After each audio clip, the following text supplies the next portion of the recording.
His life ended in a hail of bullets. He shot 3 times. Any sign of the shooter?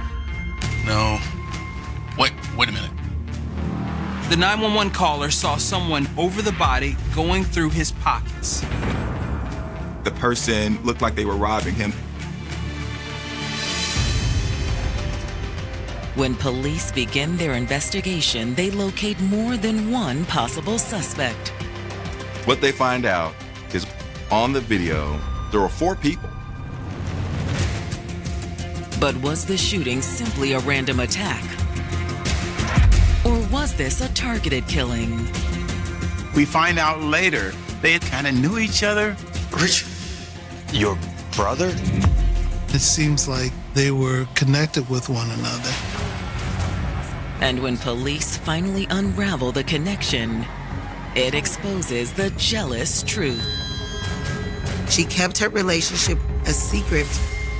They dated years ago, it was over, and it was done. He was not just jealous, but potentially violent. He was out for revenge.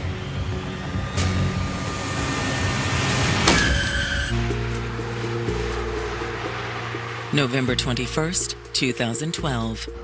It's the day before Thanksgiving in Minneapolis, Minnesota, the state's biggest city. There's a lot of anticipation in the air. It's a time where most people in Minneapolis are spending time with their family and getting ready for Christmas. But one Minneapolis man won't be home for the holidays.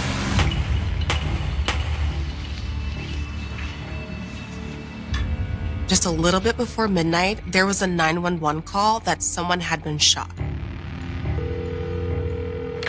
911.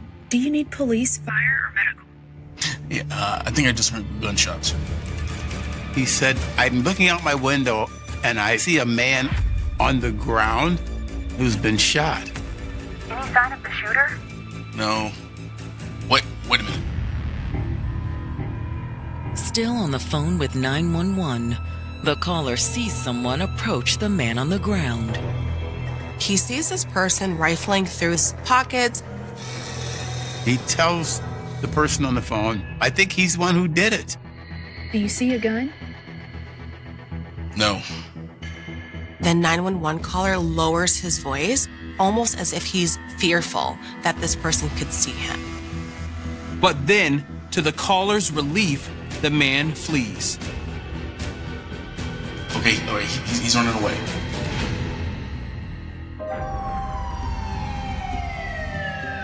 And by the time first responders arrive, he's nowhere to be found.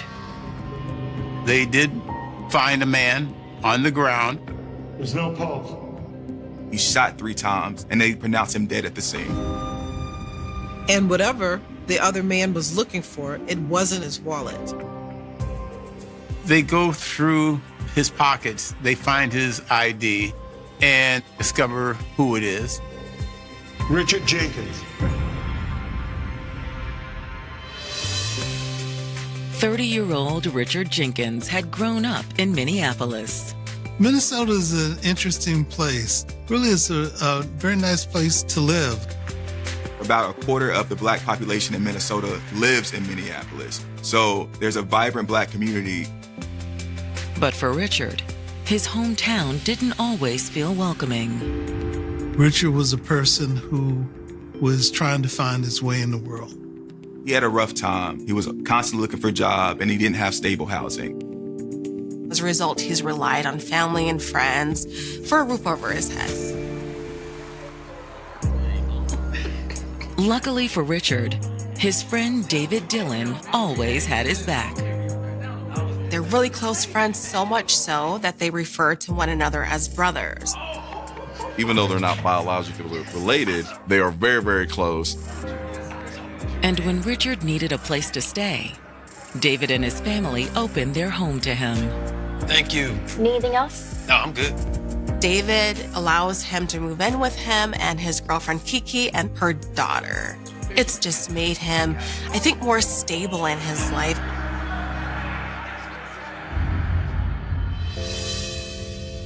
And soon, Richard found someone to share it with, too. He meets a woman named Letitia Williams.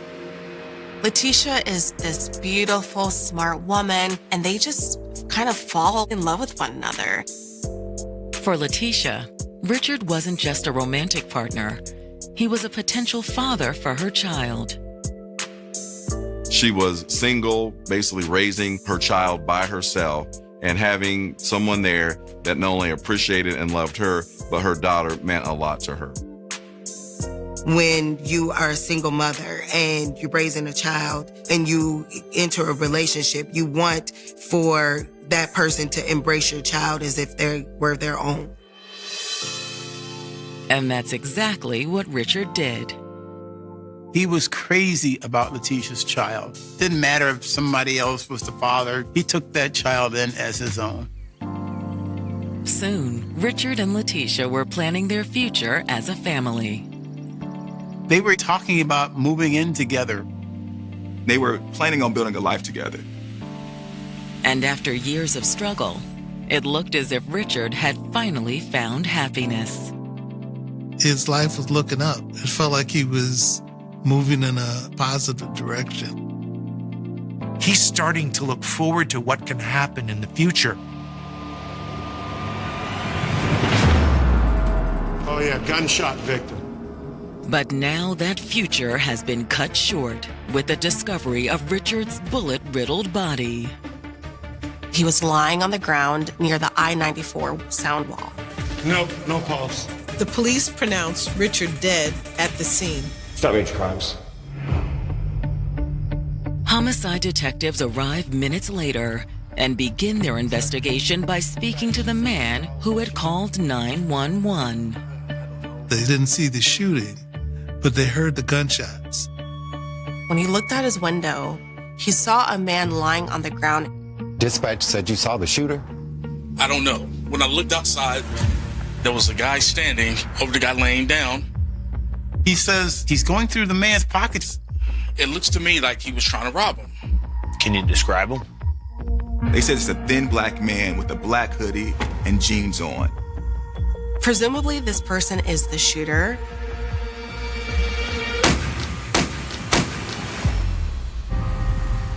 After struggling to find stability in his life, things were finally looking up for 30-year-old Richard Jenkins. He has a really close friend named David who allows him to move in.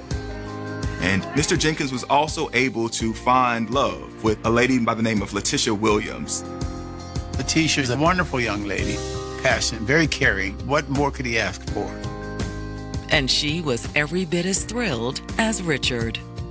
She not only found a partner, but she found a father figure for her daughter.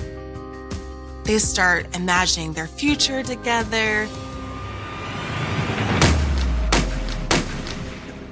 But on the night before Thanksgiving, their dreams come crashing down. Shortly before midnight, a man called 911, and he said, "I just heard some gunshots."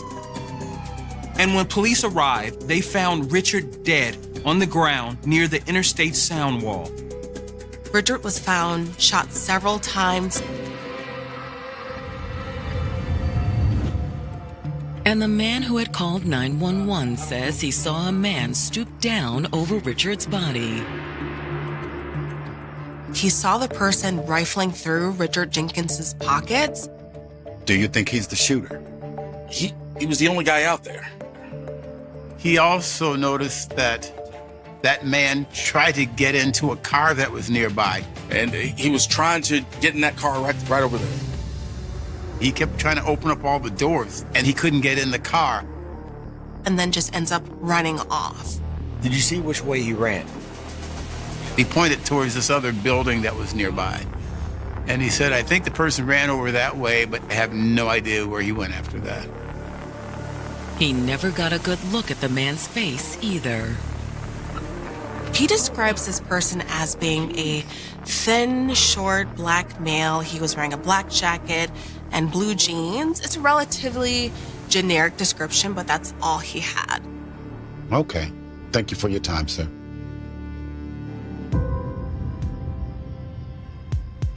But will the crime scene be able to tell them anything more about the shooting? Richard was lying on the grass near that sound wall. Looking around the scene, the detectives find several shell casings. Not far from the casings, the detectives also find a set of car keys. And according to the 911 caller, the man who'd gone through Richard's pockets had also tried to get into a car that was parked nearby. They go and see if the keys open that vehicle, and of course they do.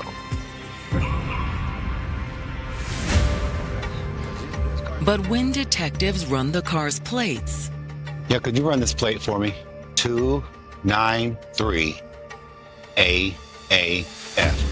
It doesn't lead back to Richard. Yeah, it's registered to a David Dillon. Interesting. Is David the shooter? Was David a witness? Was David involved? And could he be the man spotted fleeing the scene? Next, the detectives decided to follow the alley the suspect had fled down, and it led them to a high-rise housing project. And they asked the front desk, have you seen this guy? And the person working the front desk says, I have seen someone who matches the description. The security officer said he was pacing back and forth. He wasn't really making any sense. He'd asked to use her phone to call 911 to report that he had just witnessed a murder. Did you let him use the phone? No. The security guard was concerned about how erratic he appeared to be. She didn't want him in the building and just asked him to leave. I told him to leave. And so he left. Thank you for your time. And it isn't long before the detectives learn where he'd gone. Homicide. The detectives received word that a man had been taken into custody after attempting to board a city bus. He was talking to the driver and explaining that he needs help. He needs someone to call 911. He said, I just witnessed a shooting. Yeah, that sounds like our guy. The bus driver had called 911, and when the police arrived, they took the man into custody. He's incoherent. He's not making a lot of sense. They took him to the hospital for an emergency psychiatric evaluation. It was only later that the officers learned he may be a person of interest in an active murder investigation. Following up on the lead, the detectives head to the hospital, where they learn the man's name is David Dillon. David is who the car is registered to. You think maybe we could speak to him? You can try. He's pretty out of it. When David arrived at the hospital, the nurses describe him as really distraught. Kept saying something about somebody shot his brother. We're going to go in and talk to him. Thank you. They ended up having to sedate him to calm him down. Despite that, the detectives attempt to question him. You said you witnessed the murder. I did. Richard. David tells detectives that Richard was his best friend, like a brother to him. He's saying, I can't believe I witnessed his death. Why'd he do it? Detectives asked David who was the shooter. David.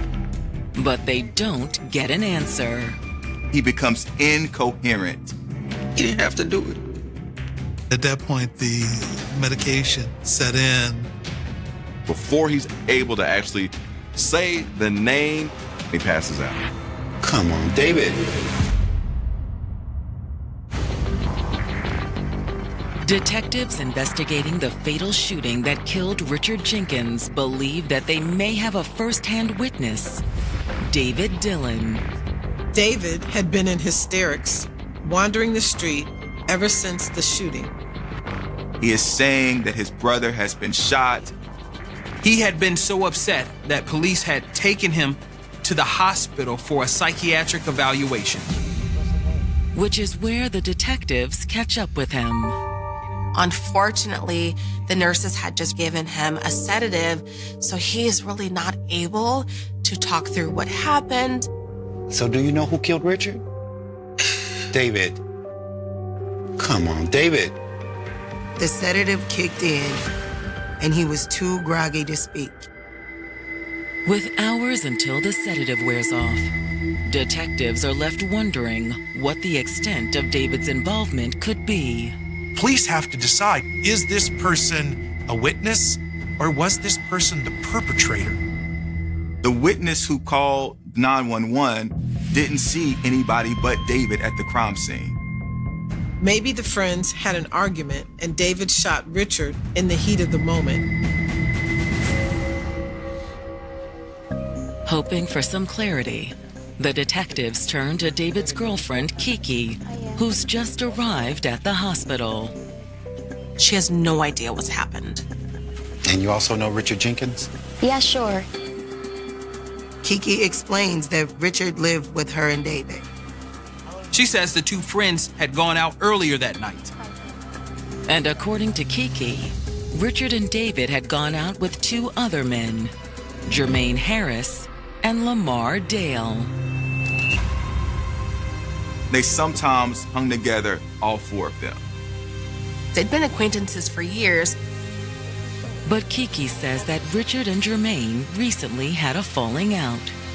There was an ongoing beef between the two. What kind of beef? Kiki tells detectives that a few months prior, Jermaine learned that Richard was dating Letitia, who is his ex-girlfriend. Jermaine had a fit over that. It's like, wait a minute, you're dating my ex? Are you serious? And Letitia isn't just Jermaine's ex. She's the mother of his child. Richard was very fond of this child, took the child in as his own. Jermaine couldn't handle that. Maybe he didn't like Richard stepping in and trying to play daddy to his daughter. I can see why Jermaine would be upset. The thing is, Richard had no idea. Letitia never told Richard that Jermaine was the father of her child or ex-boyfriend. But eventually, Richard had learned the truth.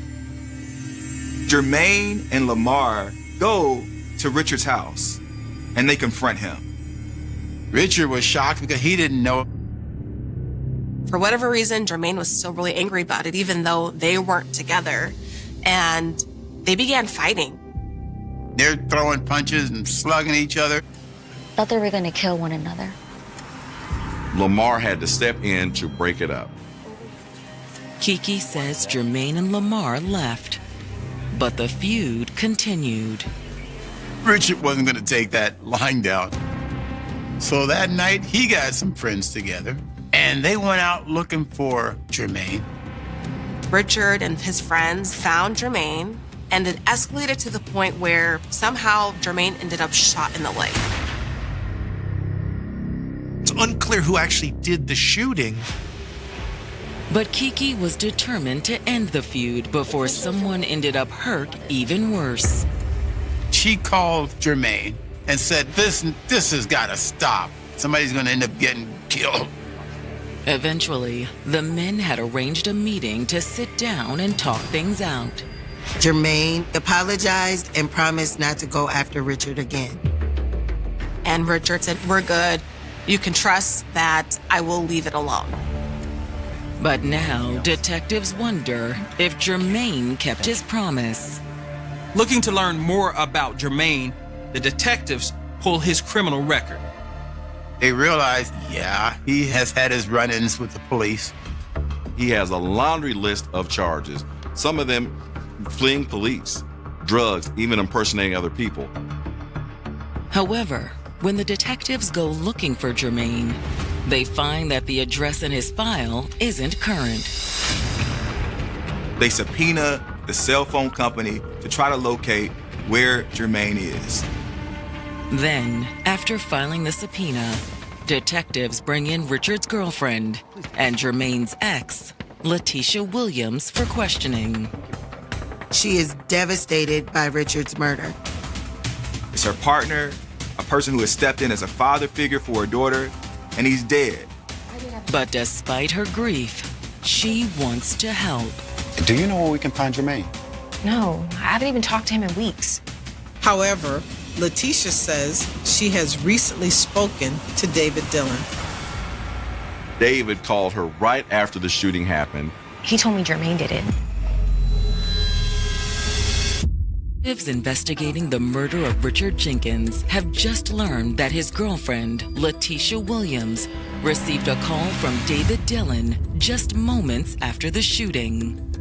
David said, I know who shot him, and it was Jermaine.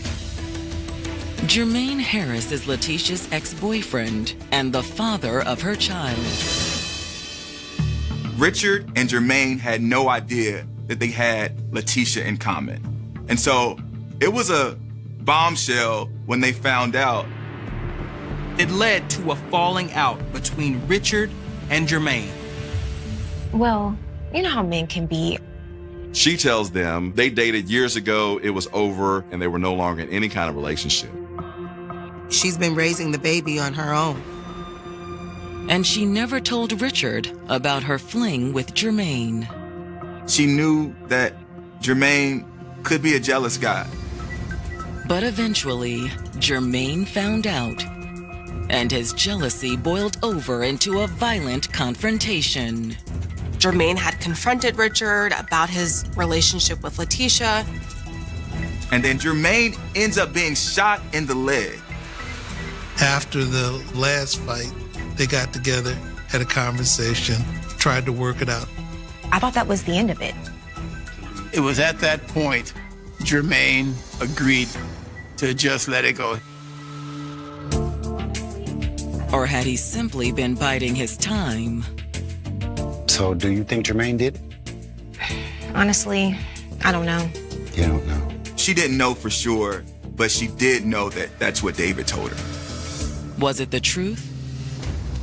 Or merely what David wanted her to think? Letitia made it clear she had no idea of who shot who. The detectives still haven't ruled out that David is the killer. They haven't been able to talk to David yet because he's so messed up and medicated. But at this point, he'd been released from the hospital, and detectives bring him in for a formal statement. Sitting down with David, he still seems shocked by Richard's death. David just can't believe that Richard is no longer here. He tells them that Richard was like a brother to him. And so Jermaine Harris, you knew him too? Yeah.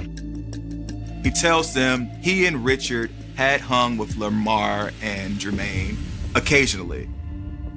The four of them would just spend time partying, essentially. But David says the party ended once Jermaine found out about Richard and Letitia. I never seen Jermaine so mad. But Letitia said you got that sorted out. I guess, but it wasn't like things used to be. David said Richard really did not trust Jermaine anymore and really didn't want to spend any more time with him. That's why David says he was surprised when Jermaine and Lamar showed up at his house on the evening of the murder. They wanted to hang out, like clear the air. And Richard was okay with that? Yeah, he was like, why not? Despite the past tension, they all decided to party together. They just wanted to have a good time that night. So they agreed to go to a gas station to get some cigarettes. They took two separate cars. Jermaine and Lamar were in Jermaine's SUV, while David and Richard took David's car. So you got cigarettes? Yeah. After they left the gas station, the guys decided to go to a secluded area near I-94. They're right next to one of those sound barriers that are next to that freeway. Once there, all four of them gathered in Jermaine's SUV, where they dipped the cigarettes in PCP. See, man, no hard feelings.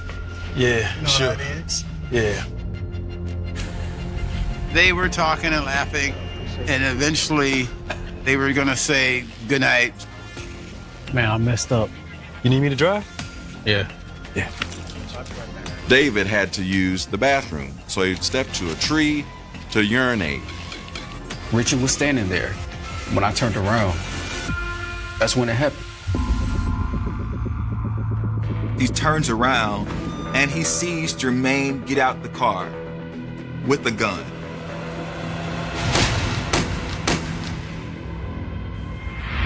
He sees him shoot Richard 3 times.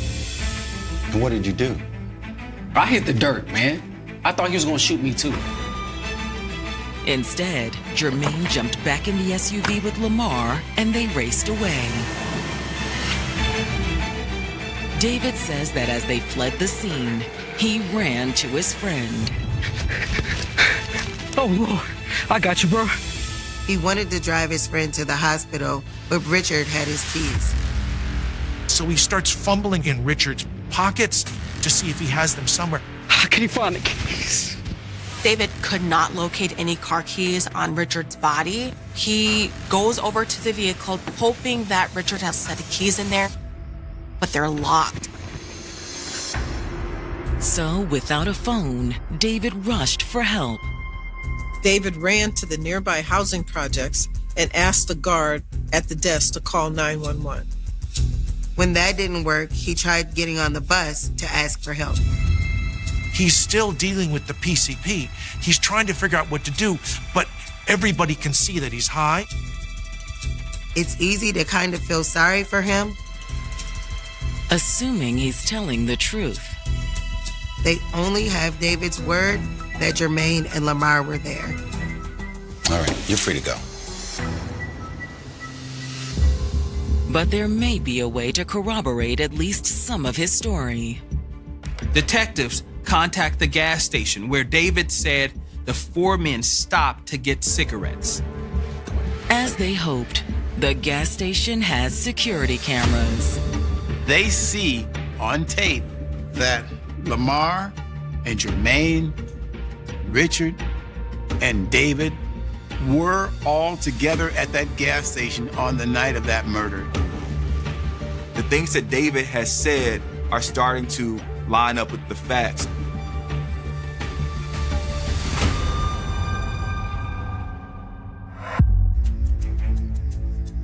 Minneapolis detectives investigating the murder of Richard Jenkins have obtained surveillance video from a gas station that shows Richard with Jermaine Harris less than half an hour before he was shot.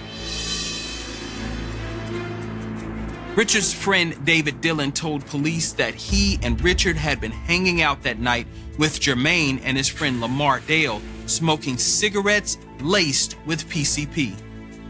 Now they have independent evidence to establish that it wasn't just Richard and David, it was also Lamar and Jermaine. Detectives want to question both of them, if they can find them. They hope phone records can lead them to Jermaine. They get a search warrant so they can dig into his phone. And one of the reasons you're looking for that is because of GPS, the ability to actually determine where that phone is located. According to the GPS data, for the 48 hours following the murder, Jermaine's phone has been all across the Midwest. The phone records indicate that Jermaine is on the run. Jermaine is in Wisconsin. Jermaine is in Indiana. Jermaine is in Ohio. And so they're tracking him, but they can't get a hold of him yet. However, Jermaine's friend, Lamar Dale, is still in Minneapolis. And 5 days after the murder, he's located at an apartment in the city. When the police finally pick up somebody, you never know exactly how they're going to behave. Some people are violent, some people are angry, but sometimes people are relieved.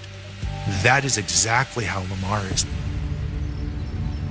Brought in for questioning, Lamar agrees to give detectives a statement. He said to police he was tired of looking over his shoulder. Surprisingly, he was relieved. He was happy to not have to be on the run anymore. Lamar acknowledged that there were scuffles and fights between Jermaine and Richard in the past. Lamar says that he was there in July during the initial brawl. Jermaine might have killed him if I didn't step in. And then he was also there later that night when Jermaine was shot in the leg. So, did Richard shoot him? I don't know. That's what Jermaine thought. Jermaine vowed to get revenge on Richard. Lamar goes as far as to say that he believes that Jermaine was stalking Richard.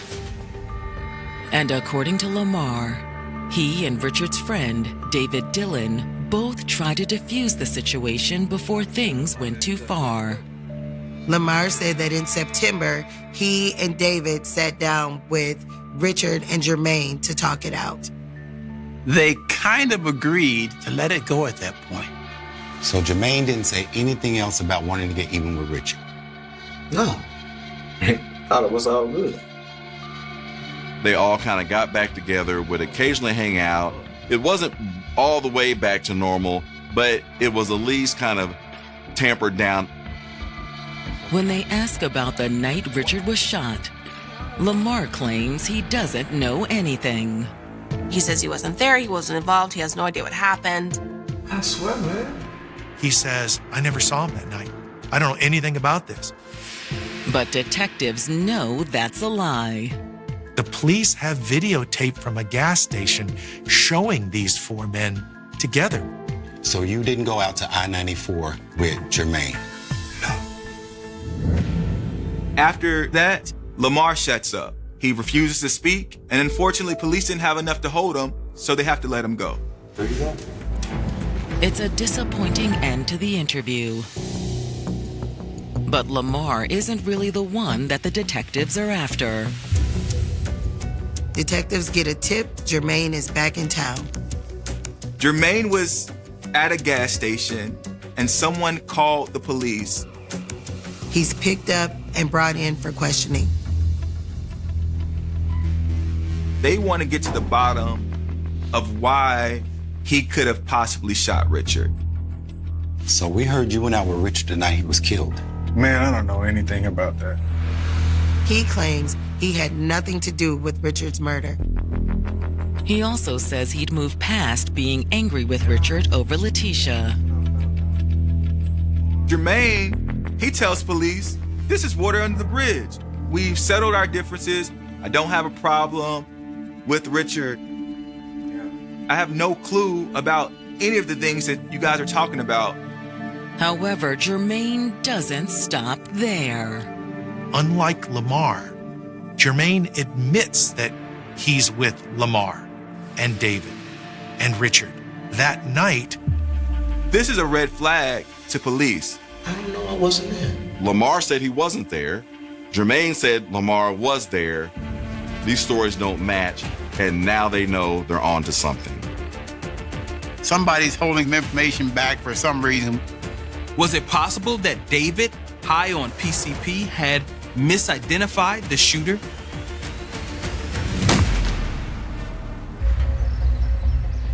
Jermaine Harris has just admitted to detectives that he and his friend, Lamar Dale, had met up with Richard Jenkins and David Dillon on the night that Richard was killed. The group did go to the gas station and had been smoking wet sticks that night. But that isn't what Lamar had told investigators. Lamar told them that they hadn't been hanging out together at all. But Jermaine's story matches what Richard's friend David Dillon told him that night. And gas station surveillance videos showed the four men together. And then what? Nothing. That was it. Jermaine told police that he and Lamar just went home. They were done for the night. So if something happened after that, Jermaine's like, I don't know, but when I left, they were all okay. So then why did you leave town the next morning? He said he took the next day off to go to Chicago to visit family. But the detectives believe that's a lie. You left town because you thought the whole thing would blow over, right? No, I told you. Well, you can just tell it to the jury then. Jermaine is arrested for murder. And hoping to prove it, The police and prosecutors lean on Jermaine's friend, Lamar. The Hennepin County Attorney's Office subpoena Lamar to come in and tell the grand jury what he saw. He admits that he saw his friend, Jermaine, shoot and kill Richard Jenkins. To the district attorney, the case looks like a slam dunk. The star witness for the prosecution is Lamar. He's there, he saw it happen, and he heard Jermaine say, "I shot him." But when the case goes to trial in July of 2013, the jury hears something different. Lamar changes his story. He says, "I don't remember what happened that night." He says the only reason why he said the story about Jermaine shooting Richard was because he felt pressure from the prosecution. He felt like if he didn't say what they wanted to hear, he was going to get punished. The judge has no choice but to declare a mistrial. But the district attorney refuses to give up. The police and the prosecutors were determined. The case goes to trial again with a change of strategy. The charge against Jermaine was changed from first-degree premeditated murder to the lesser charge of second-degree intentional murder. Lamar is called to the witness stand again. This time, Lamar knew for sure that if he didn't give the prosecution all they wanted, he'd be tried as an accessory to murder. And this time, Lamar comes through. Lamar tells the truth this time. Lamar tells the jury that on the night of November 21st, 2012, he, Jermaine Harris, David Dillon, and Richard Jenkins stopped at a secluded spot near Interstate 94 to smoke cigarettes laced with PCP. The four of them climb into Jermaine's SUV and get high.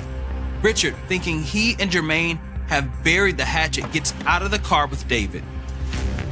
But just as they're about to get into David's car to leave, there's a delay. Straight? I'll be right back. David had to go to the bathroom really bad, so he looked for a nearby tree. All of a sudden, Jermaine gets out of the driver's seat of the SUV. Yo, where you going? Lamar says he had no idea what Jermaine was about to do. Lamar goes on to say that he did hear several shots. Yo, Jermaine, man, what you do? He asked Jermaine, "What happened, man?" And Jermaine says, "I shot him." And they both took off. And that testimony is enough for the jury. This time, there's no mistrial. The jury fined Jermaine guilty of second-degree murder, and he is sentenced to 37 years in prison. In Minnesota, he will serve 2/3 of that. So that means Jermaine is going to be an old man by the time he walks out of a jail cell. By determination and perseverance in staying with this case and trying it, they were able not just to get a conviction, but to get a dangerous person off the streets. The prosecutors, the family of Richard Jenkins, his girlfriend, they're all happy that finally justice has been served. But justice can't replace what Jermaine's desire for revenge took from those who loved Richard Jenkins. The world lost a caring brother, a boyfriend, and a father figure when his life was cut short. Who knows what he could have done if he had been given the opportunity? It's easy to think about him as a statistic. He wasn't a statistic. He was a man who was hoping for a better life.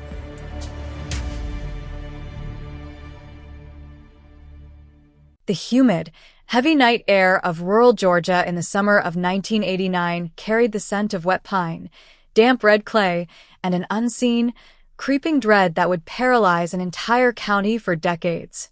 It began on a desolate stretch of back road just outside the quiet town limits, where the towering canopy of oak and pine trees blocked out the moonlight, casting long, jagged shadows across the gravel.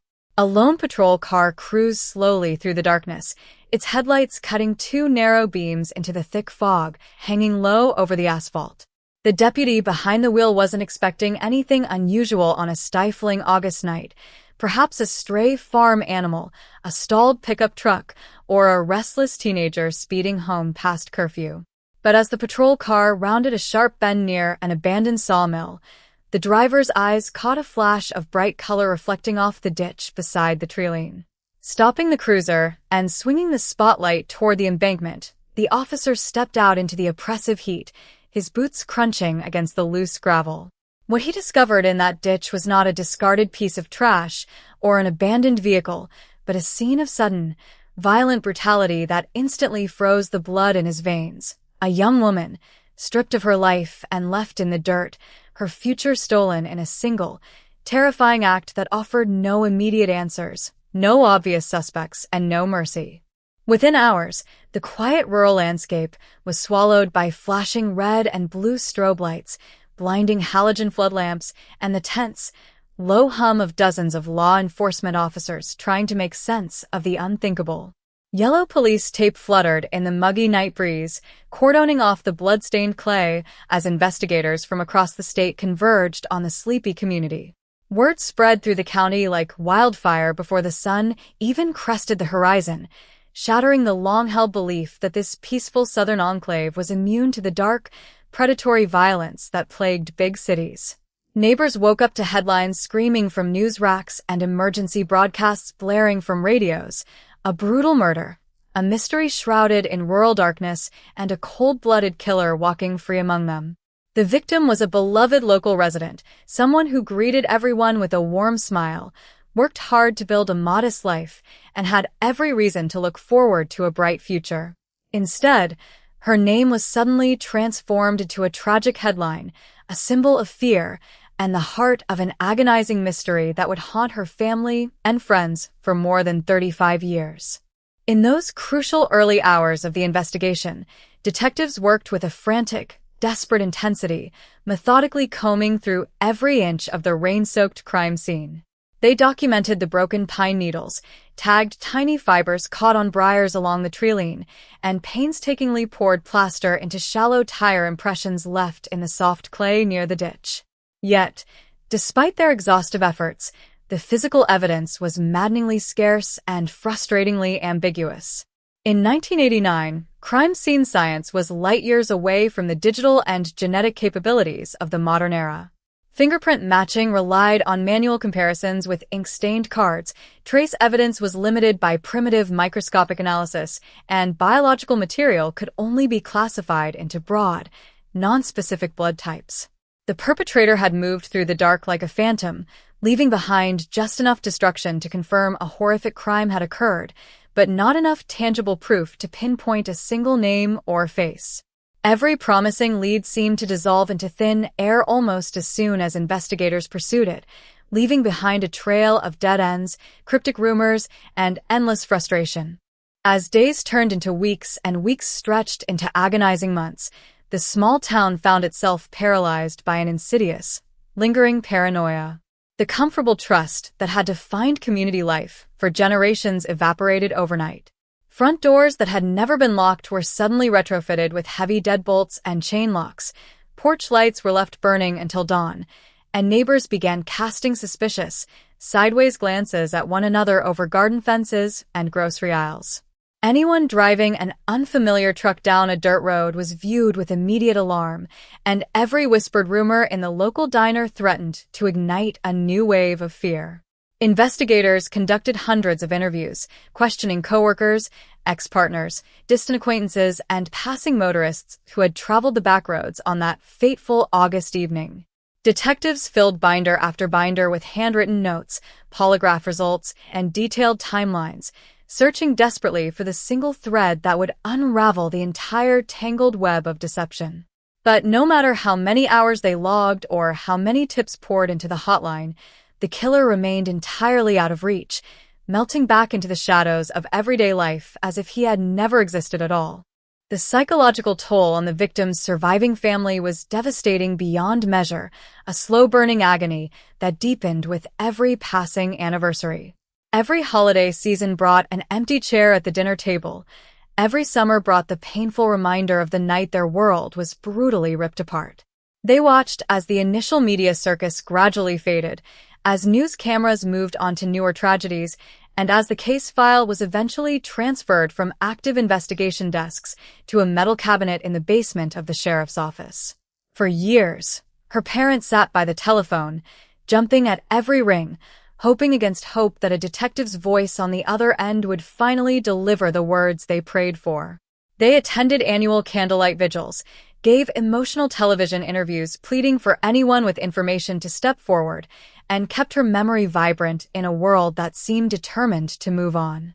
Yet, as years turned into decades, the bitter reality of an unsolved murder settled over them like a cold, suffocating blanket, leaving them to wonder if they would ever know the truth before their own lives came to an end. For 35 years, the file sat dormant in cold storage, its pages yellowing with age, its ink fading under the dim light of dusty archives, a classic Georgia cold case that seemed destined to join the long, heartbreaking list of unsolved American mysteries. Generations of detectives retired with the weight of that unfulfilled promise on their conscience, passing the yellowed folder to younger officers with the same solemn warning. Someone out there got away with murder, and he's still breathing the air that she was denied.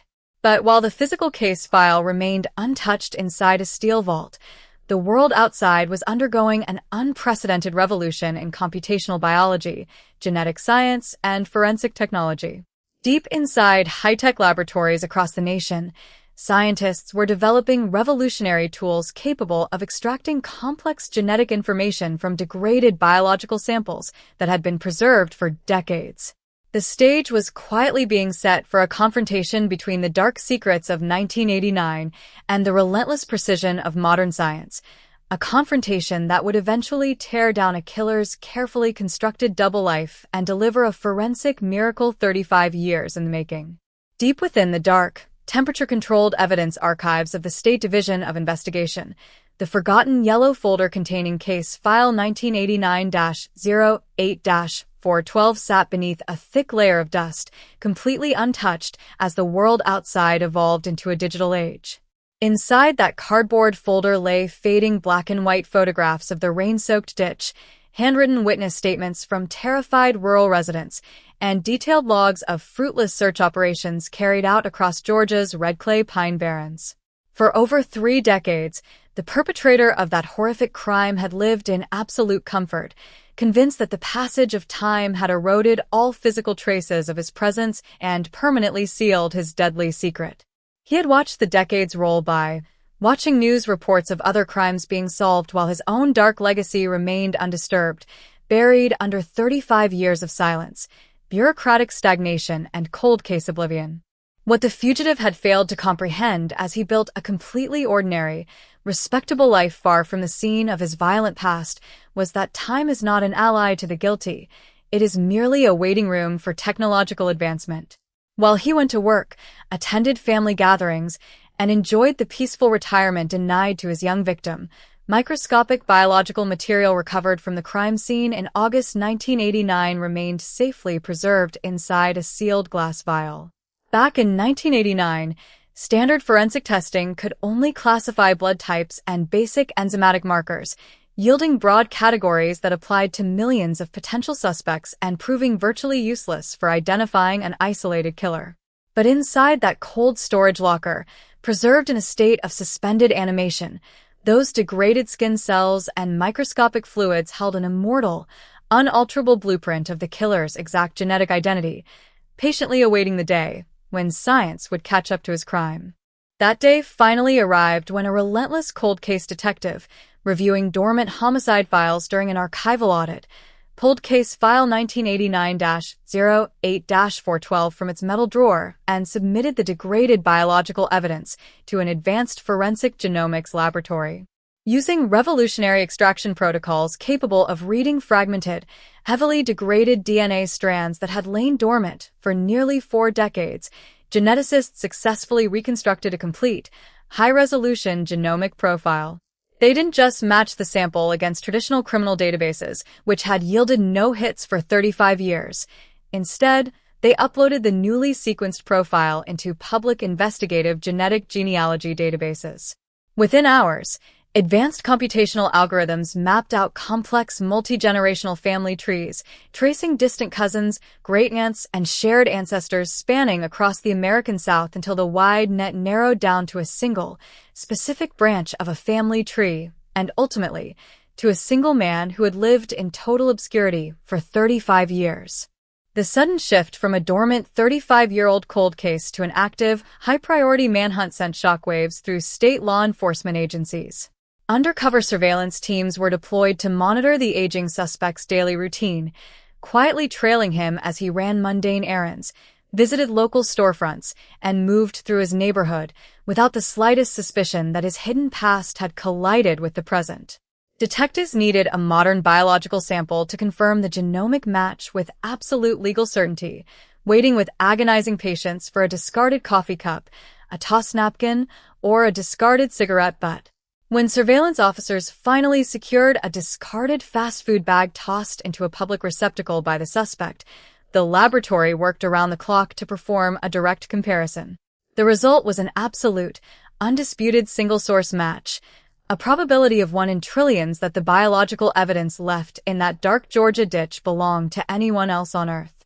The tactical arrest went down with swift, terrifying efficiency in the driveway of the suspect's suburban residence, breaking the morning quiet of a neighborhood that had known him only as a polite, quiet, and entirely unremarkable old man. As heavily armed officers surrounded his vehicle and placed him in handcuffs, the shocked expressions of watching neighbors reflected the profound horror that always accompanies the unmasking of a long-hidden predator.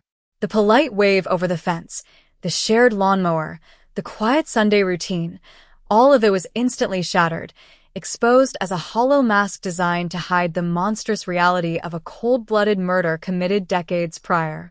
For 35 years, he had walked among innocent people under the cover of everyday normalcy, but as the iron doors of the transport van slammed shut, the long-overdue reckoning began. News of the forensic miracle and the sudden arrest of the 1989 fugitive tore through the local community like a lightning strike, captivating national media outlets and reigniting raw, emotional memories for those who remembered the terror of that August night. Headlines blared the incredible news.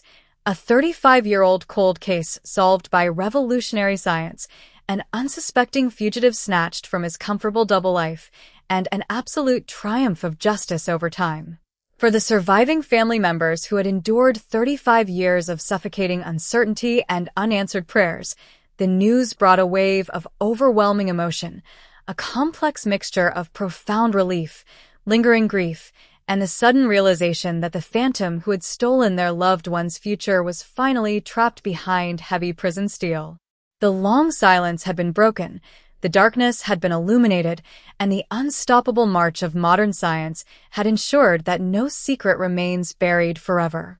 Inside the dark, climate-controlled interrogation room of the State Investigative Bureau, the harsh overhead light beamed directly down onto the polished metal table, illuminating the frail, trembling hands of a man whose double life had just violently fractured into a million pieces.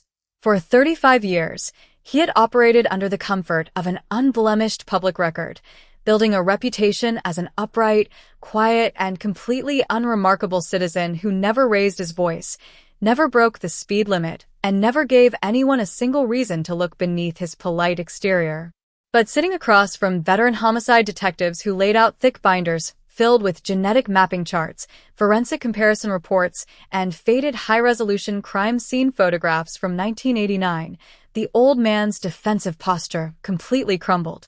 The arrogant confidence that had sustained him across 4 decades of freedom evaporated into thin air, replaced by the quiet, terrified realization that the microscopic code left behind in that rain-soaked Georgia ditch had hunted him down with mathematical precision.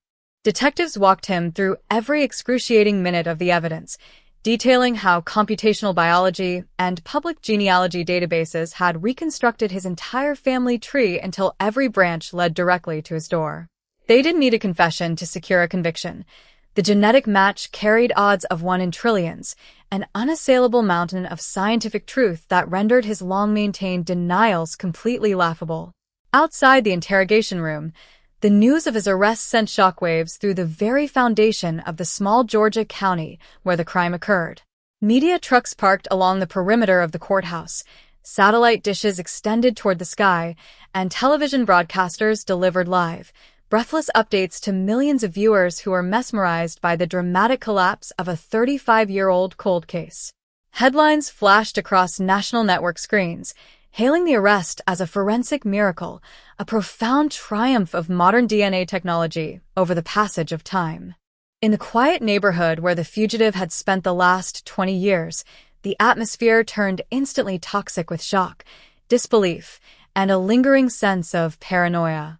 Neighbors who had lived next door to him, people who had invited him to backyard barbecues, trusted him to collect their mail while on vacation, and watched him patiently tend to his lawn every weekend, were left grappling with a deep, sickening sense of betrayal. The terrifying reality that a violent predator had been living mere feet away from their children, wearing a warm, grandfatherly smile while hiding the bloody memory of an unsolved homicide, stripped away their fundamental assumptions about suburban safety. The manicured cul-de-sac became an overnight tourist attraction for true crime enthusiasts and news crews, a stark, physical reminder that absolute evil does not always wear a terrifying mask. Sometimes it wears a cardigan sweater, drives a silver sedan, and living next door completely unnoticed. For the surviving family of the young woman whose life was taken on that humid August night in 1989, the sudden news brought a tidal wave of raw, overwhelming emotion that shattered 35 years of painful silence. They gathered in the living room of her childhood home, holding hands and crying as the district attorney officially confirmed that the man responsible was finally wearing handcuffs and sitting behind iron bars. The decades of sleepless nights, the agonizing unanswered questions, the endless candlelit vigils, and the heartbreaking fear that her killer would die a free man were instantly replaced by a profound, tearful sense of relief and dignity. The empty chair at their family dinner table would never be filled, and the stolen years could never be restored, but the heavy, suffocating blanket of uncertainty that had shadowed their lives for more than 3 decades was lifted forever by the cold, clear light of scientific truth. As the legal system prepared to process the aging fugitive through preliminary hearings and formal arraignments, the case quickly became a landmark beacon of hope for law enforcement agencies across the entire nation.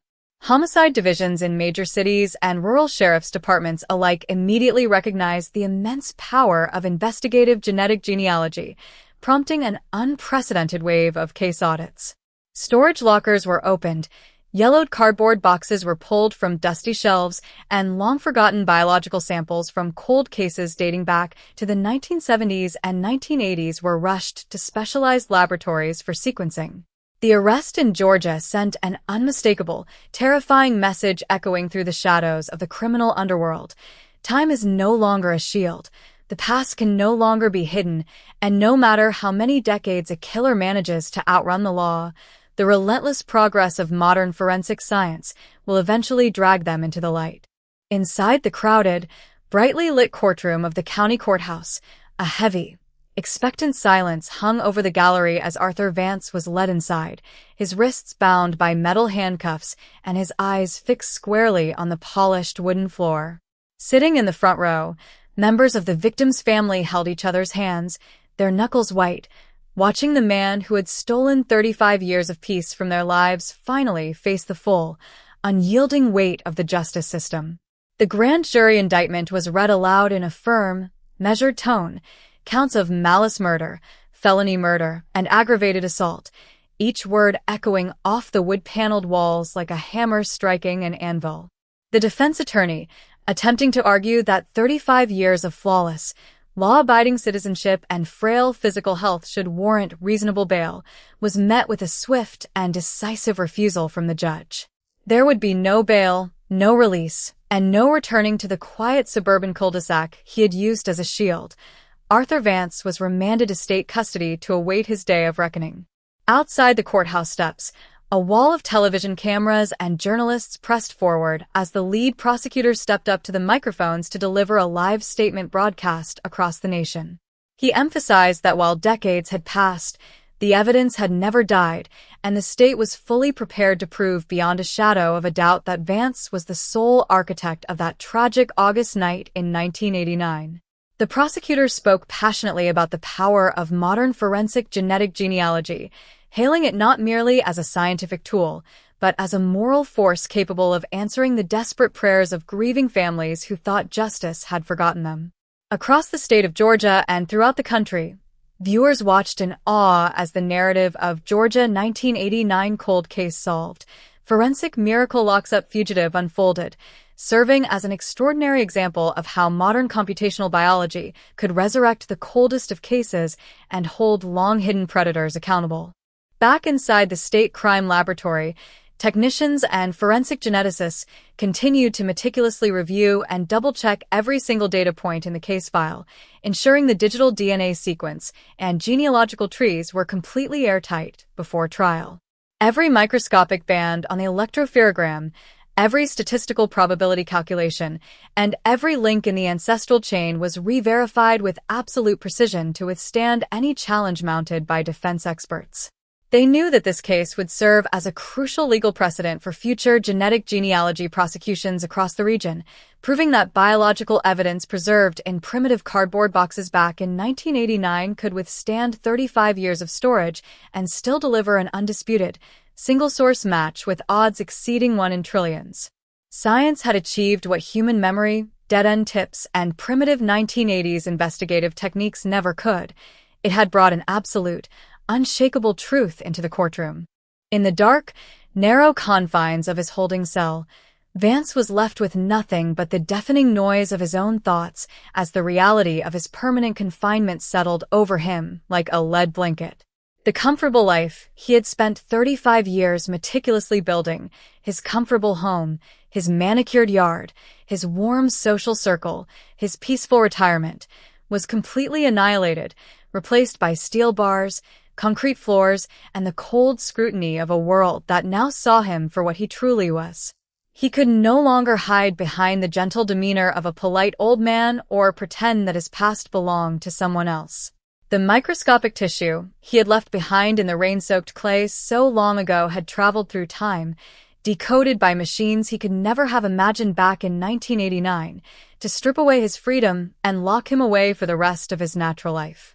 For the community that had carried the heavy burden of fear, suspicion, and unresolved grief since that humid August night, the legal proceedings marked the beginning of a profound collective healing process.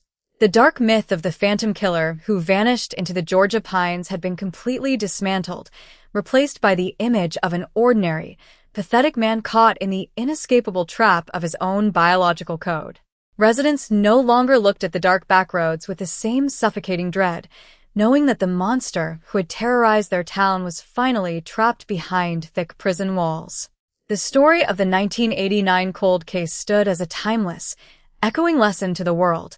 Time will not erase a crime, silence will not protect the guilty, and no matter how many decades pass, the relentless march of truth and forensic science will always pull the darkest secrets out of the shadows and into the light. The metallic clink of the heavy steel doors echoing through the pretrial detention unit signaled the start of another grueling day of legal preparations, a sound that brought no comfort to Arthur Vance as he sat slumped in a plastic chair across from his public defense team. The defense attorneys, surrounded by stacks of paper and digital tablets displaying intricate DNA electropherograms, spoke in low, hushed tones about strategy, chain of custody challenges, and potential motions to suppress the genetic genealogy findings. But Vance barely heard their words. His gaze was fixed on the stark, white fluorescent lights above, his mind fixated on the terrifying reality that his 35-year run as a free man was over. Every motion filed, every legal argument drafted, was merely a delay tactic against an unyielding wall of scientific proof. The defense knew it, the prosecutors knew it, and sitting there in his orange jumpsuit, Vance knew it best of all. The microscopic traces he thought he had wiped away in the dark Georgia night of August 1989 had come back to claim his freedom. Outside the detention facility, the regional news outlets maintained a relentless coverage cycle, keeping the narrative of Georgia 1989 cold case solved, forensic miracle locks up fugitive at the absolute forefront of public consciousness. Investigative journalists published deep dive reports detailing the extraordinary step-by-step process of how genetic genealogists had worked backward through generations of public records to track down a killer who had vanished without a trace before digital databases even existed. News segments featured interviews with retired officers from the original 1989 task force, men now in their 70s and 80s, who expressed tears of immense relief upon learning that the mystery that had defined their careers had finally been unraveled. The story was no longer just a local crime report.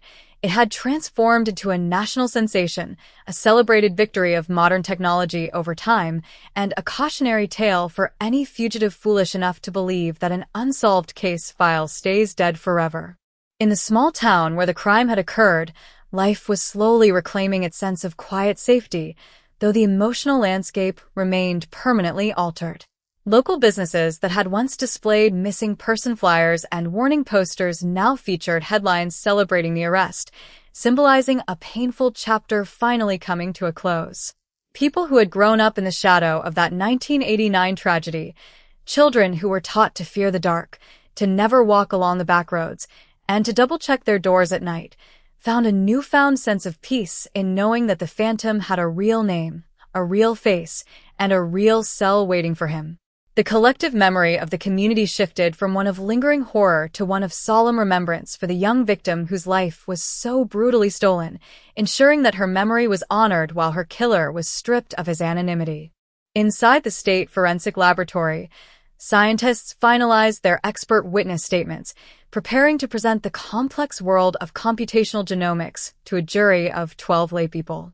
They mapped out visual aids showing how single nucleotide polymorphisms were extracted from the degraded 1989 sample, how multi-generational family trees were constructed using open-source genealogical data, and how the mathematical probability of a random match was reduced to 1 in trillions. The scientists understood the historic weight resting on their shoulders. Their testimony wouldn't just secure a conviction against Arthur Vance, but would also solidify investigative genetic genealogy as an undeniable, gold standard tool in American jurisprudence.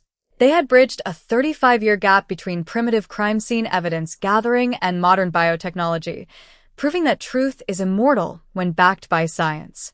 As the date for the preliminary trial hearings drew near, the victim's family prepared themselves to take the stand and deliver their victim impact statements, ready to speak directly to the man who had inflicted decades of silent torture upon their lives. They knew that no court ruling could ever bring back their daughter, sister, and friend, nor could it restore the lost decades of birthdays, holidays, and shared memories.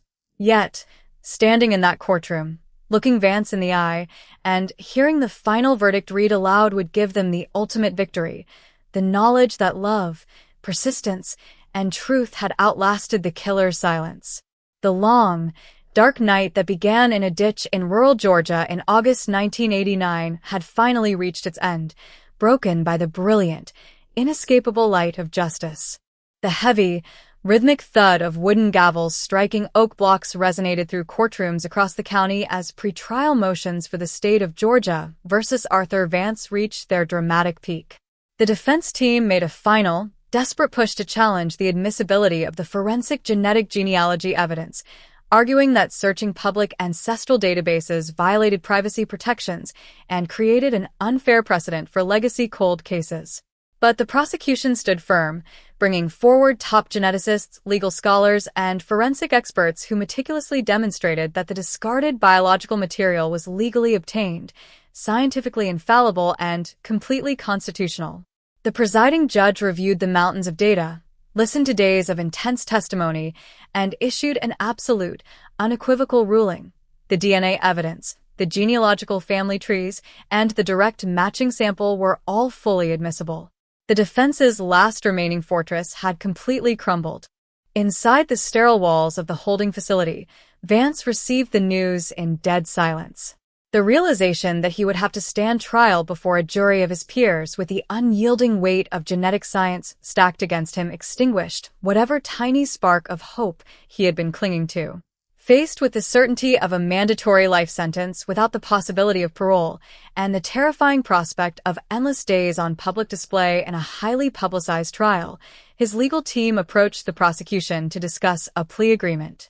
The victim's family was consulted, their wishes placed at the absolute center of the decision. They didn't want a drawn-out, circus-like media spectacle that would force them to relive the graphic details of that August 1989 night over and over again. They wanted full, official accountability, an absolute admission of guilt, and a guarantee that Arthur Vance would breathe his last breath behind iron bars. On a crisp, quiet morning, the courtroom packed to absolute capacity with journalists, community members, and law enforcement officers who had worked the case across 4 decades, Arthur Vance was brought before the bench to enter his formal plea. Standing at the podium in his Navy prison jumpsuit, his voice barely a rasping whisper, he admitted on the official record to the cold-blooded murder committed 35 years prior. He was forced to recite the facts of that night, confirming every horrific detail that investigators had pieced together, officially erasing every lie, every deflection, and every false lead he had relied upon for half a lifetime. The judge listened with a stern, unyielding expression before delivering the maximum sentence allowed by law, life imprisonment with 0 chance of probation or release, ensuring that Vance would remain locked away in a maximum security facility for the remainder of his natural life. As the sentence was finalized, members of the victim's family stood before the court to deliver their powerful, tear-filled impact statements. They spoke directly to the aging killer, describing the decades of agony, the sleepless nights, the empty chairs at holiday dinners, and the agonizing void left in their lives since August 1989. But their words were not defined by defeat. They were defined by overwhelming strength, resilience, and an unwavering belief in ultimate justice. They told him that while he had stolen a life and forced a family to grieve in the dark for 35 years, he had failed to crush their spirit or erase her memory. They thanked the tireless detectives, the forensic scientists, and the miraculous power of genetic genealogy that had brought them to this moment of absolute closure. Outside the courthouse, under a bright Georgia sky, the lead prosecutor and cold case investigators gathered on the front steps for one final press conference. They officially declared case file 1989-08-412 closed, not abandoned, not filed away in the dark, but solved forever by the truth of science and the relentless dedication of human resolve. The story of Georgia 1989 cold case solved, forensic miracle locks up fugitive reached its ultimate, triumphant crescendo across national news outlets, serving as a beacon of hope for thousands of families across the world who are still waiting for their own answer in the dark. The phantom of the Georgia pines was gone, stripped of his double life, locked away in steel and concrete, while the victim's name was restored to its rightful place of dignity, honor, and everlasting peace. With the final gavel strike resounding through the halls of justice and Arthur Vance escorted away in heavy chains to begin his life sentence, the legal machinery turned its attention to the enduring legacy of the case that rewrote the rules of cold case investigations across the Deep South. While the courtroom cleared and news vans slowly packed away their satellite arrays, the impact of case file 1989-08-412 began to ripple across the law enforcement community nationwide. The unbelievable success of using investigative genetic genealogy on a degraded, 35-year-old sample wasn't just a win for one rural county. It was a blueprint, a proof of concept that signaled the dawn of an entirely new era in forensic science. Across state lines, cold case units that had long been buried under mountain loads of unsolved, dusty folders suddenly found renewed purpose, realizing that time was no longer an insurmountable barrier to finding the truth. In the quiet corridors of the State Crime Bureau, forensic geneticists were already compiling the technical methodologies used in the Vance investigation into comprehensive case studies. These reports detail the exact protocols required to extract intact genomic data from compromised biological evidence stored in suboptimal conditions since late 1980s humidity. Scientists demonstrated how advanced high-throughput sequencing platforms could read through decades of biological decay, picking up microscopic fragments of cellular material and stitching them together into a complete, pristine digital profile. The case was quickly selected as a benchmark teaching example for state forensic academies, federal training seminars, and university biotechnology programs, proving that even evidence collected decades before the invention of modern computational mapping could yield definitive, unassailable answers when subjected to cutting-edge genomic analysis. Meanwhile, behind the heavy reinforced doors of the state maximum security penitentiary, Arthur Vance began the stark, bleak transition from a comfortable suburban retiree to inmate 0009418827. Stripped of his civilian clothes, his personal belongings, and the carefully constructed identity he had maintained since 1989, he was assigned to a small, windowless concrete cell deep within the closed custody wing. The quiet, polite old man who had spent decades blending into normal society was now surrounded by steel bars, industrial concrete, and the constant echoes of heavy security doors slamming shut. Prison staff made it clear that no special privileges would be granted. His age offered no shield against the rigid realities of maximum security life. He was subject to the same strict counts, scheduled meals, and restricted movements as every other inmate serving time for violent crimes against the state. For the community that had spent 35 years living in the lingering shadow of the 1989 murder, the post-trial phase brought a slow, profound emotional calibration. The old rumors that had pitted neighbor against neighbor, the dark theories about local cover-ups, and the deep-seated paranoia that had lingered along the backroads for generations began to dissolve completely. The local diner, where regulars had spent decades whispering about potential suspects over morning coffee, now hosted conversations centered on relief, closure, and awe at the scientific miracle that brought the truth to light.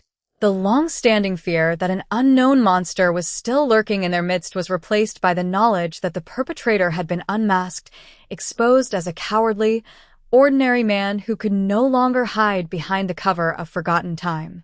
At the victim's family home, the atmosphere shifted from agonizing uncertainty to a quiet, peaceful sanctuary of memory. For 35 years, her family had lived with a heavy, suffocating weight on their chests, marked by every passing birthday, every holiday season, and every painful anniversary spent wondering if they would ever know who stole her future. Now, with the trial concluded and the killer locked away forever, they could finally grieve without the agonizing burning question of who. They began organizing a permanent memorial garden in her honor, a peaceful space filled with blooming southern flowers, quiet stone benches, and a bronze plaque bearing her name, ensuring that her memory would be defined by light, love, and community warmth rather than the dark tragedy of a rural ditch. The story of Georgia 1989 cold case solved, forensic miracle locks up fugitive, continued to echo through national media outlets, inspiring special documentary episodes, long-form investigative podcasts, and feature news magazine profiles. Broadcast journalists highlighted the extraordinary contrast between the primitive, manual investigative methods of 1989 and the breathtaking computational power of modern DNA technology, portraying the case as an incredible testament to human persistence and scientific innovation. As television screens across the country displayed the juxtaposed images of the faded 1989 crime scene tape and the modern genetic mapping charts, viewers everywhere were reminded that no matter how deep a secret is buried, no matter how many decades pass, the light of truth and the power of justice will eventually pierce through the dark. The profound wave of momentum generated by the resolution of Case File 1989-08-412 extended far beyond the borders of that quiet Georgia county, sparking a massive movement across law enforcement jurisdictions throughout the entire country. Inspired by the indisputable success of investigative genetic genealogy in unmasking Arthur Vance after 35 years of silence, police departments and district attorneys' offices launched comprehensive sweeps of their own cold case vaults. Long-forgotten evidence lockers, filled with degraded biological samples, stained clothing, and preserved trace materials from unsolved crimes dating back to the late 1970s, 1980s, and early 1990s, were reopened with renewed sense of urgency.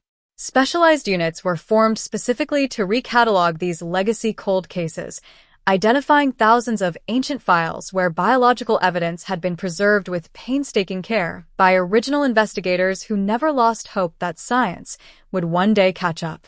Inside the specialized genomics laboratories partnering with state authorities, biotechnicians and bioinformaticians worked tirelessly to process the sudden influx of legacy biological samples. Using the refined extraction methodologies pioneered during the Vance investigation, scientists demonstrated an uncanny ability to pull readable, high-quality genomic data from microscopic samples that had been exposed to heat, humidity, and decades of environmental degradation. The technological breakthrough proved to the legal world that no cold case was truly dead as long as a single cell remained preserved. National law enforcement conferences began featuring keynote panels centered on the Georgia miracle, featuring the detectives, prosecutors, and geneticists who brought Vance to justice. They provided detailed walkthroughs of how multi-generational family trees were built from public DNA databases, teaching agencies from coast to coast how to ethicalize, streamline, and execute genetic genealogy investigations with absolute precision. Within the walls of the state correctional facility, Arthur Vance settled into the rigid, unbreakable routine of an inmate serving a mandatory life sentence without the possibility of parole. Stripped of all personal autonomy, his days were dictated entirely by the loud blast of morning sirens, institutional headcounts, standard cafeteria meals, and restricted exercise periods inside a fenced yard surrounded by razor wire. The quiet, comfortable suburban life he had enjoyed for 35 years, the afternoon gardening, the quiet weekends, the freedom to travel at will, was replaced by an unending, monotonous reality of concrete walls and heavy steel doors. Corrections officers noted that Vance kept almost entirely to himself, rarely speaking to fellow inmates and maintaining a subdued, defeated demeanor. The weight of his unmasked past, combined with the total loss of his freedom, left him as a hollow shell of the man who had spent 4 decades convincing himself that he had gotten away with murder. For the community of rural Georgia, the ongoing national spotlight served as a source of quiet, enduring pride. The town that had once been paralyzed by fear and dark rumors was now recognized nationwide as the birthplace of a historic legal and scientific triumph. Residents watched with satisfaction as news programs referenced their county's case as the gold standard of modern criminal justice. The local sheriff's office established a permanent cold case division named in honor of the victim, ensuring that every unsolved case within their jurisdiction received continuous, relentless attention using the latest advances in forensic technology. The dark stain of the 1989 tragedy had been replaced by a lasting commitment to justice, safety, and victim advocacy, transforming a painful local trauma into a powerful force for good. At the victim's family home, the passing months brought a sense of quiet, healing peace that had eluded them for over 3 decades. The memorial garden planted in her honor bloomed vibrantly under the warm Georgia sun, featuring rows of bright white hydrangeas, fragrant jasmine, and smooth granite stone pathways. Family members spent quiet afternoons sitting on the carved wooden benches, reminiscing about her infectious laughter, her kind heart, and the vibrant future she should have had. They no longer spoke of the cold night in August 1989 with suffocating dread or unanswered questions. Instead, they spoke of her with love, dignity, and the profound comfort of knowing that her killer was locked away forever. The shadow had finally lifted, leaving behind a clear sky and an unshakable legacy of love, truth, and absolute justice. The monumental legal precedent set by the conviction of Arthur Vance reverberated through state legislatures and federal law enforcement agencies, prompting a massive overhaul of cold case funding, forensic evidence preservation laws, and state DNA registry management. Across Georgia and the wider American South, lawmakers introduced sweeping legislation aimed at mandating the long-term, high-tech storage of all biological materials gathered from unsolved violent crime scenes, regardless of how many decades had passed since the original investigation. Recognizing that the miraculous breakthrough in case file 1989-08-412 was only possible because a single, dedicated evidence technician had carefully preserved a tiny glass vial in 1989, state authorities allocated millions of dollars to upgrade regional crime labs, construct state-of-the-art climate-controlled storage vaults, and fund specialized investigative genetic genealogy units within state law enforcement agencies. Inside university classrooms, law schools, and criminal justice academies across the country, the story of Georgia 1989 cold case solved, forensic miracle locks up fugitive was formally integrated into standard curricula as a definitive masterclass in modern forensic science and cold case resolution. Professors assigned detailed case studies analyzing the contrast between the primitive, dead-end investigative techniques of the late 1980s and the revolutionary power of computational genomics in the 2020s. Students studied the exact legal frameworks that permitted law enforcement to search open-source genealogical databases, examining how prosecutors successfully defended the integrity of distant genetic matches in court against aggressive constitutional challenges. The case became an enduring symbol of how biotechnology could be ethically applied to uphold public safety, vindicate victims, and ensure that no criminal can outrun the relentless evolution of human knowledge. Within the high-security walls of the state penitentiary, the reality of life as a convicted murderer continued to grind down whatever remained of Arthur Vance's composure. The news of his sudden downfall and the miraculous scientific effort that unmasked him reached even the inner circles of the inmate population.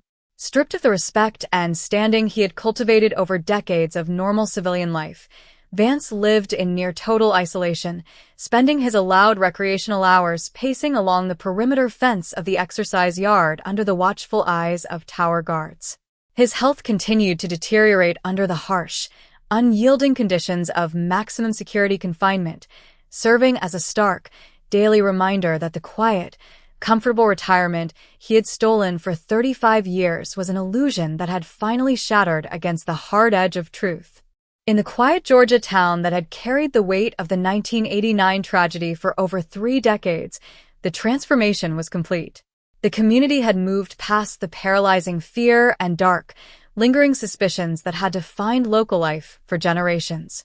Where there had once been unvisited dirt roads avoided after dusk, local families now walked freely under the pine canopy, secure in the knowledge that the phantom who had terrorized their quiet enclave was permanently trapped behind steel bars. Annual community gatherings, once marked by solemn candlelight vigils for an unsolved mystery, were now dedicated to celebrating the resilience of the town, honoring the tireless work of law enforcement, and remembering the bright, beautiful spirit of the young victim whose justice had finally been delivered. At the victim's family residence, the garden built in her honor stood as a vibrant, living testament to love and enduring justice. Friends, neighbors, and retired detectives who had worked the original 1989 case often stopped by to leave flowers, share warm memories, and reflect on the miracle that had brought an end to 35 years of agonizing dark silence. Her family found comfort in knowing that her name was no longer associated with an unsolved mystery or a tragic headline, but with an historic triumph of science and persistence that was actively helping to solve dozens of other long-dormant cases across the nation. The story that began in a dark, rain-soaked Georgia ditch in August 1989 had finally reached its ultimate, unshakable conclusion, proving to the world that no secret remains hidden forever, no crime is forgotten, and light will always pierce the deepest dark. As the seasons turned across the Georgia hills, the profound ripple effect of the Vance conviction solidified into a permanent turning point for cold case homicide units throughout the American criminal justice system. The methodology forged during the intense, multi-agency push to solve case file 1989-08-412 became the gold standard operational protocol across state lines. Dedicated investigative units, armed with state-allocated grants inspired directly by this historic resolution, systematically recatalogued thousands of dormant files stored in police archives nationwide. Biological samples, once considered hopelessly compromised, stained cotton swabs, degraded clothing fibers, and minute tissue traces gathered from crime scenes in the 1970s and 1980s, were pulled from forgotten steel lockers and submitted for advanced genomic sequencing. The Phantom of 1989 had not only been captured, his unmasking had activated a relentless, systematic machine capable of stripping anonymity away from hundreds of other violent offenders who believed their secrets were protected by the passage of time. Inside state forensic laboratories, technicians worked around the clock on newly prioritized legacy cases, employing the high-throughput sequencing and bioinformatic pipelines refined during the 1989 investigation. Every successful extraction of high-resolution digital genomic data served as further proof that physical evidence from decades past carries an immortal truth. Genetic genealogists, utilizing the multi-generational mapping strategies that brought Arthur Vance into focus, began breaking through cold case brick walls in neighboring jurisdictions, connecting distant third and fourth cousins to solve cold murders and sexual assaults that had baffled investigators for generations. The narrative born in that quiet Georgia county was no longer just a single success story. It had evolved into an active, nationwide movement that offered long-awaited hope to thousands of grieving families who had spent decades waiting in the dark. Within the sterile, tightly monitored halls of the state maximum security facility, Arthur Vance's world had shrunk to the four concrete walls of his cell and the rigid, unyielding clock of institutional routine. The quiet, respectable facade he had meticulously maintained for 35 years was completely gone, replaced by the grim daily reality of inmate 000941827. Deprived of the freedom, comfort, and social standing he had enjoyed as an unsuspected retiree, Vance spent his days under the constant, indifferent watch of prison guards and surrounded by the stark noise of steel doors slamming shut. Prison medical staff monitored his declining physical health as the reality of permanent confinement took its toll.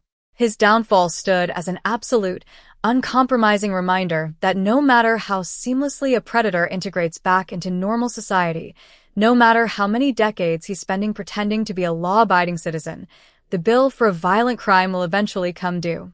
In the rural Georgia community where the tragedy began, the emotional landscape had completed its long, agonizing transition from terror to lasting peace. The physical places that had once evoked deep, suffocating dread, the dark bends along back roads, the quiet stretches of pine forest, and the rain-slicked ditches near the abandoned sawmill, were no longer seen through the lens of an unsolved horror. Local residents moved through their daily lives with a restored sense of trust, secure in the knowledge that the phantom who had haunted their town's collective memory for 35 years was permanently locked away behind iron bars. The local sheriff's department, once haunted by the ghost of an open murder file, now stood as a symbol of investigative excellence, frequented by federal agents and out-of-state homicide detectives seeking guidance on how to apply modern genomic technology to their own coldest cases. At the victim's family home, the memorial garden bloomed with vibrant, living color under the southern sun, serving as a tranquil sanctuary where her memory was celebrated with dignity, warmth, and enduring love. Neighbors, retired officers from the original 1989 task force, and young detectives frequently visited the site, leaving fresh flowers and standing in quiet reflection. The family no longer carried the agonizing weight of unanswered questions or the heartbreaking fear that her killer would take his secret to the grave. The story of Georgia 1989 cold case solved, forensic miracle locks up fugitive, had reached its definitive, triumphant era, a testament to human persistence, scientific brilliance, and the eternal truth that light will always pierce through the darkest shadows of the past. Under the towering pines of rural Georgia, where the heavy morning mist slowly lifts to reveal quiet, winding backroads, the long journey of Case File 1989-08-412 has reached its ultimate, unshakable resolution.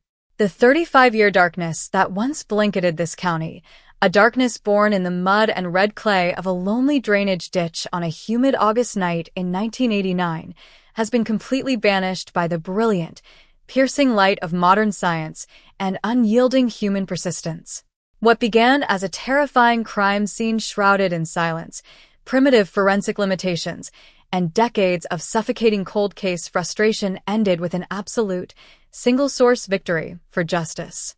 Arthur Vance, the man who believed he had outrun time, erased his tracks, and secured a comfortable double life under the guise of an ordinary, polite old man, now lives out his final days as inmate 0009411827 inside a windowless concrete cell, stripped forever of his freedom and his carefully constructed anonymity. The profound impact of this case continues to echo far beyond the borders of Georgia, serving as an immortal testament to the power of investigative genetic genealogy and revolutionary computational biology. The microscopic biological code left behind in 1989, preserved through decades of humidity and stagnation by dedicated evidence technicians who refused to let hope die, traveled across 35 years of technological evolution to speak with undeniable clarity in a modern courtroom. It demolished the comfortable delusion that a killer can simply wait out the law, proving to the world that physical evidence does not forget, science does not tire, and time is no longer an ally to the guilty. Across the nation, cold case units continue to use the template forged in this investigation to pull long-dormant files from dusty archives, unlocking answers for hundreds of other grieving families and sending a chilling, inescapable message into the darkest corners of the past. No secret remains buried forever. For the community that bore the heavy psychological burden of fear, suspicion, and unresolved grief for more than 3 decades, the nightmare has finally surrendered to permanent peace. Front doors are no longer locked with lingering dread, back roads are no longer traveled with nervous glances at the treeline, and the dark myth of a phantom monster lost in the Pine Barrens has been forever replaced by the reality of an ordinary, defeated man held accountable by the law. In the heart of the town, the memorial garden built in honor of the young victim stands in vibrant, sunlit glory, a serene sanctuary of blooming flowers, smooth granite, and quiet remembrance. Her name is no longer defined by the horrific headline of a cold case or the tragic mystery of an unsolved crime. It is etched forever in the hearts of her loved ones as a symbol of dignity, love, and ultimate victory over the dark. The story of Georgia 1989 cold case solved, forensic miracle locks up fugitive stands complete, a timeless reminder that no matter how long the night, justice will always find its way home. As the soft evening twilight settled over the quiet Georgia countryside, casting long, peaceful shadows across the Pine Barrens, the legacy of the 1989 case entered its final, immortal chapter, not as a narrative of unsolved horror or lingering trauma, but as an unyielding beacon of hope for generations to come. The long, agonizing 35-year arc from a dark, rain-soaked ditch in rural Georgia to the cold, undeniable precision of modern genomic laboratories has officially drawn to a close, leaving behind an indelible mark on the landscape of American forensic jurisprudence and the human spirit's capacity for persistence. In the high-tech research centers and forensic institutes where the digital blueprints of DNA were first mapped for this case, scientists and geneticists continue to refine the bioinformatic pipelines that brought Arthur Vance to justice. The algorithms developed during the 1989 case are now automated, running around the clock to analyze degraded biological material from thousands of other legacy files nationwide. What was once considered an extraordinary, miraculous scientific effort has now become a standardized, everyday tool in the fight for justice, a living legacy born from the determination to ensure that no victim is ever forgotten, no matter how many decades pass. Inside the high-security penitentiary, the silence of the evening cell block serves as a daily, inescapable reality for inmate 0009411827. Stripped of the false comfort of his double life, Arthur Vance exists only as a stark historical footnote, a cautionary tale for any perpetrator who foolishly believes that time can wash away the stain of a violent crime. The quiet retirement he stole, the decades of unearned freedom he enjoyed, and the deceptive mask he wore have all been completely eradicated by the cold, unyielding truth of his own biological code. He remains locked behind iron bars, a permanent testament to the fact that justice, may be delayed by the limitations of an era, but it will never be denied by the passage of time. For the small Georgia community that lived under the suffocating cloud of fear and suspicion for over 3 decades, the transformation is total and complete. The backroads that once evoked terror now carry the quiet sounds of daily Southern life. Neighbors gather on front porches without the lingering paranoia that plagued generations, and the local law enforcement agency stands proud, having transformed a heartbreaking tragedy into a world-class model of cold case resolution. The phantom that haunted their pine forests has been stripped of his mystery, unmasked as a pathetic coward, and removed forever from their midst. At the victim's memorial garden, bright southern sunlight filters through the pine trees, illuminating the smooth granite stone engraved with her name. It is a place no longer defined by sorrow, but by serenity, dignity, and everlasting peace. Family members, friends, and community members gather there not to mourn an unsolved mystery, but to celebrate a life that inspired a revolution in modern forensic science, a life whose memory ultimately brought light into the deepest darkness. The case file for Georgia 1989 is closed. The story is complete, and the truth stands victorious forever. As the years continue to roll forward, the resolution of the 1989 Georgia cold case has firmly established itself not merely as a completed chapter in local law enforcement history, but as an enduring milestone in the global evolution of investigative methodology. The profound shift in how cold cases are perceived, investigated, and ultimately solved can be traced directly back to the uncompromising determination demonstrated in Case File 1989-08-412. No longer are decades-old homicide files viewed as static, unchangeable artifacts bound for permanent oblivion in dusty archives. Instead, they are now recognized as dynamic, active cases simply awaiting the application of next-generation bioinformatic tools, turning biological evidence preserved decades ago into an active, vocal witness for the truth. Across international law enforcement summits and forensic conferences, the successful prosecution of Arthur Vance is routinely highlighted as the definitive blueprint for combining legacy physical evidence with modern computational genomics. Investigators from around the world study the seamless integration between the original 1989 ground-level detective work and the cutting-edge digital genealogical mapping that ultimately cornered the fugitive. The case demonstrated that no matter how much time elapses, and no matter how thoroughly a perpetrator attempts to blend into normal, law-abiding society, the biological signature left at a crime scene remains an unalterable, immortal record of their actions. Within the maximum security correctional facility, Arthur Vance's existence has dissolved into the total, unyielding monotony of life imprisonment. The passage of time inside his concrete cell offers no relief, no redemption, and no escape from the reality of his actions. Every sunrise brings only the stark reminder of his permanent forfeiture of freedom, serving as a silent, powerful warning to anyone who believes that a long-held secret can outlast the relentless march of forensic science.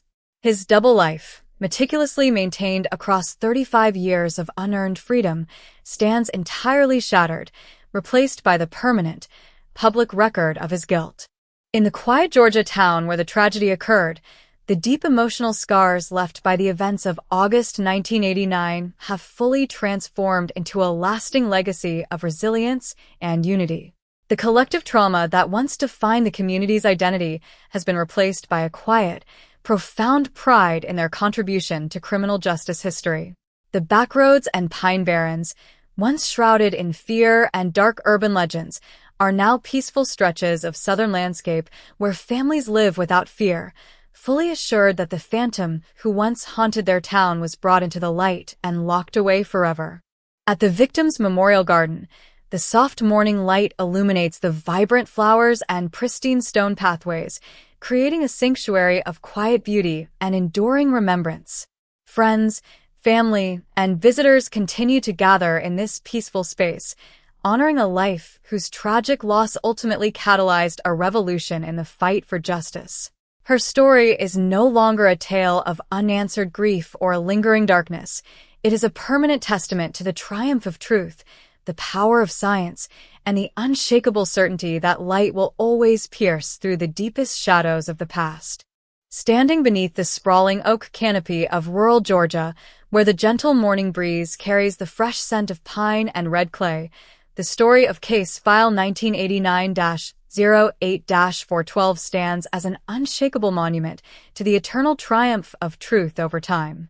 The decades-long journey that began in the dark, blood-stained mud of a lonely backroad ditch on a stifling August night in 1989 has reached its absolute, definitive, and eternal conclusion.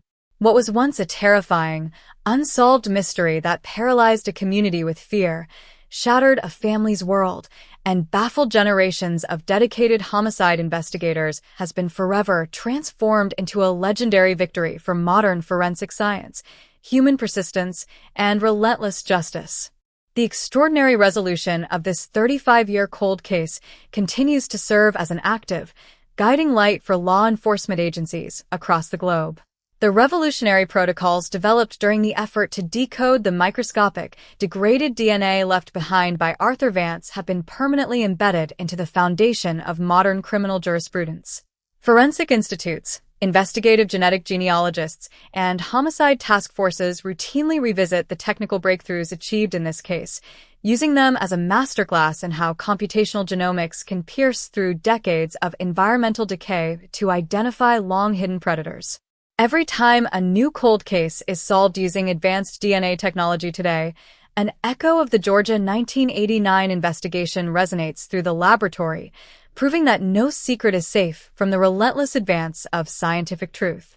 Behind the massive, reinforced concrete walls of the state maximum security penitentiary, Arthur Vance's world remains confined to the narrow, sterile parameters of inmate 000941827.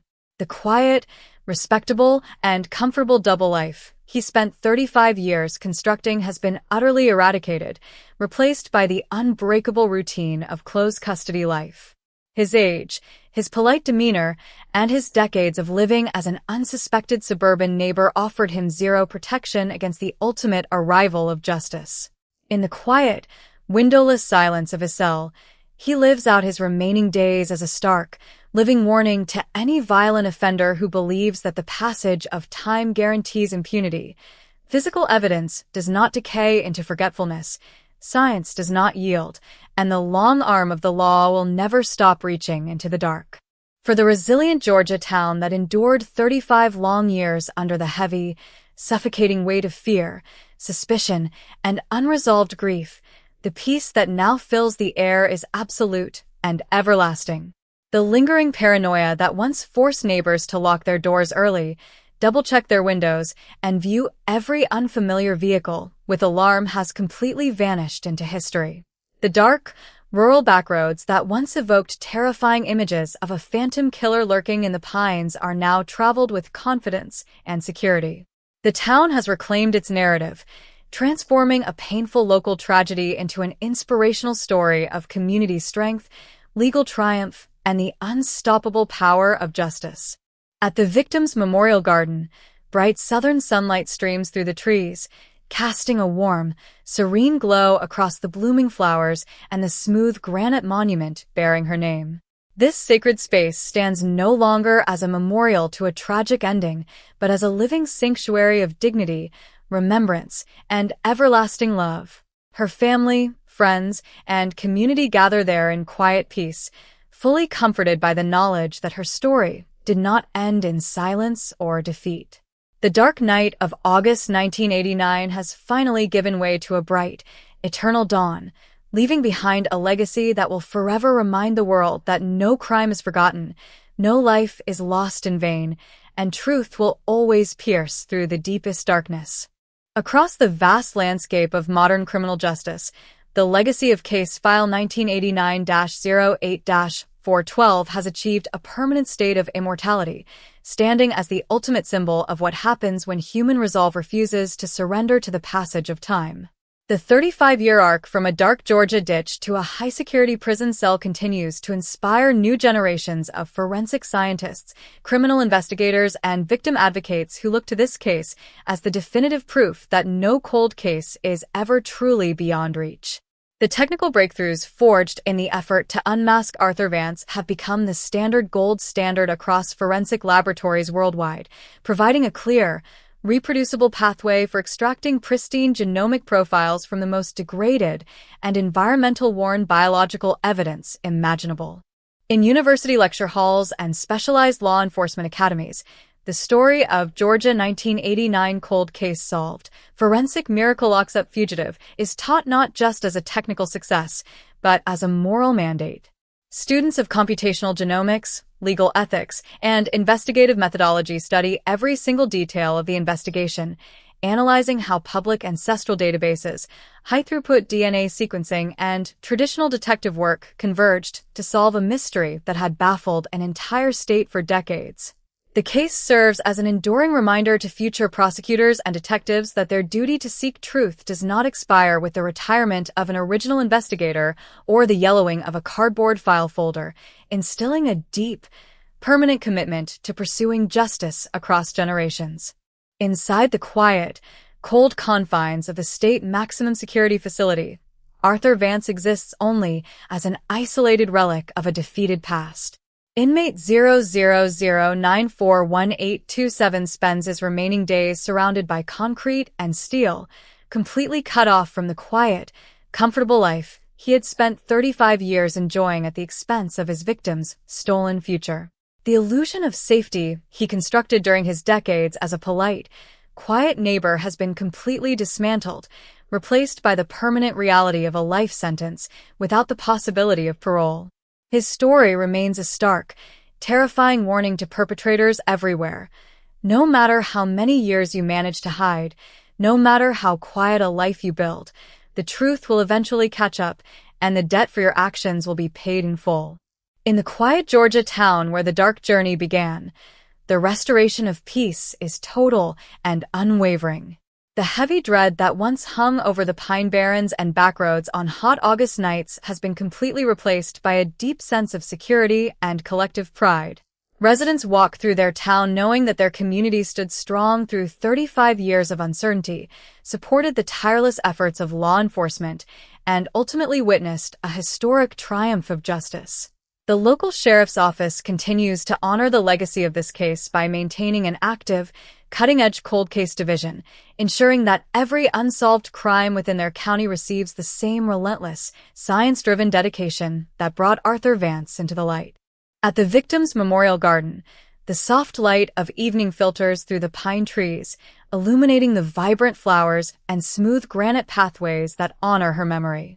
Family, friends, and community members gather in this peaceful sanctuary not to reflect on a tragedy, but to celebrate a life that inspired a revolution in modern forensic science. Her name is forever remembered with dignity, honor, and love, a beacon of hope for countless other families across the world who are still waiting for their own answers in the dark. The story of the Georgia 1989 cold case is complete, the final chapter is written, and the truth stands victorious forever. As the horizon of modern jurisprudence expands into an era dominated by advanced computational analytics and deep genomic mapping, Case File 1989-08-412 stands as an unshakable cornerstone of contemporary cold case forensic science. The long, agonizing 35-year arc from that dark, rain-drenched ditch in rural Georgia to the unambiguous verdict inside a modern courtroom has transcended the boundaries of a single criminal investigation. It has evolved into a global symbol of systemic resilience, a definitive narrative proving that time, environmental degradation, and decades of silence are no longer insurmountable barriers to the execution of true justice. In law enforcement agencies, state crime labs, and forensic research institutions across the globe, the detailed operational blueprint established during the relentless pursuit of Arthur Vance continues to shape policy and protocol. The proprietary algorithms and high-throughput sequencing pipelines refined specifically to isolate Vance's degraded DNA traces are now standard features in modern bioinformatics suites. Archives that had been dormant since the late 20th century are now subject to continuous, automated genomic screening. Biological evidence, once classified as unviable, stained cotton fibers, degraded fluid swabs, and compromised hair shafts stored in cardboard boxes for nearly 4 decades, is systematically retrieved, digitized, and cross-referenced against ever-expanding public and investigative genealogical databases. Every time a new cold case is solved using these refined methods, the historic legacy of the 1989 Georgia investigation is reaffirmed. Inside the sterile, high-security walls of the state maximum security facility, the reality of absolute accountability presses down on inmate 000941827 with relentless weight. Arthur Vance's remaining days are measured out in the rigid, unyielding rhythms of institutional life. Far removed from the leafy suburban streets, quiet coffee mornings, and peaceful retirement he had so casually enjoyed during his 35 years as a hidden fugitive. The respectable, polite persona he had constructed to insulate himself from his past was completely stripped away, revealing to the world the cold reality of his actions. In the windowless quiet of his concrete cell, Vance serves as a silent, permanent reminder to all violent offenders that the illusion of escape is temporary, and that no amount of time can alter the absolute truth contained within one's own biological code. For the Georgia community where the shadow first fell on that hot August night in 1989, the emotional restoration is total, permanent, and profound. The pervasive paranoia that once gripped the rural county, the locked doors before sunset, the lingering distrust among neighbors, and the dark urban legends surrounding the Pine Barrens has been eradicated entirely.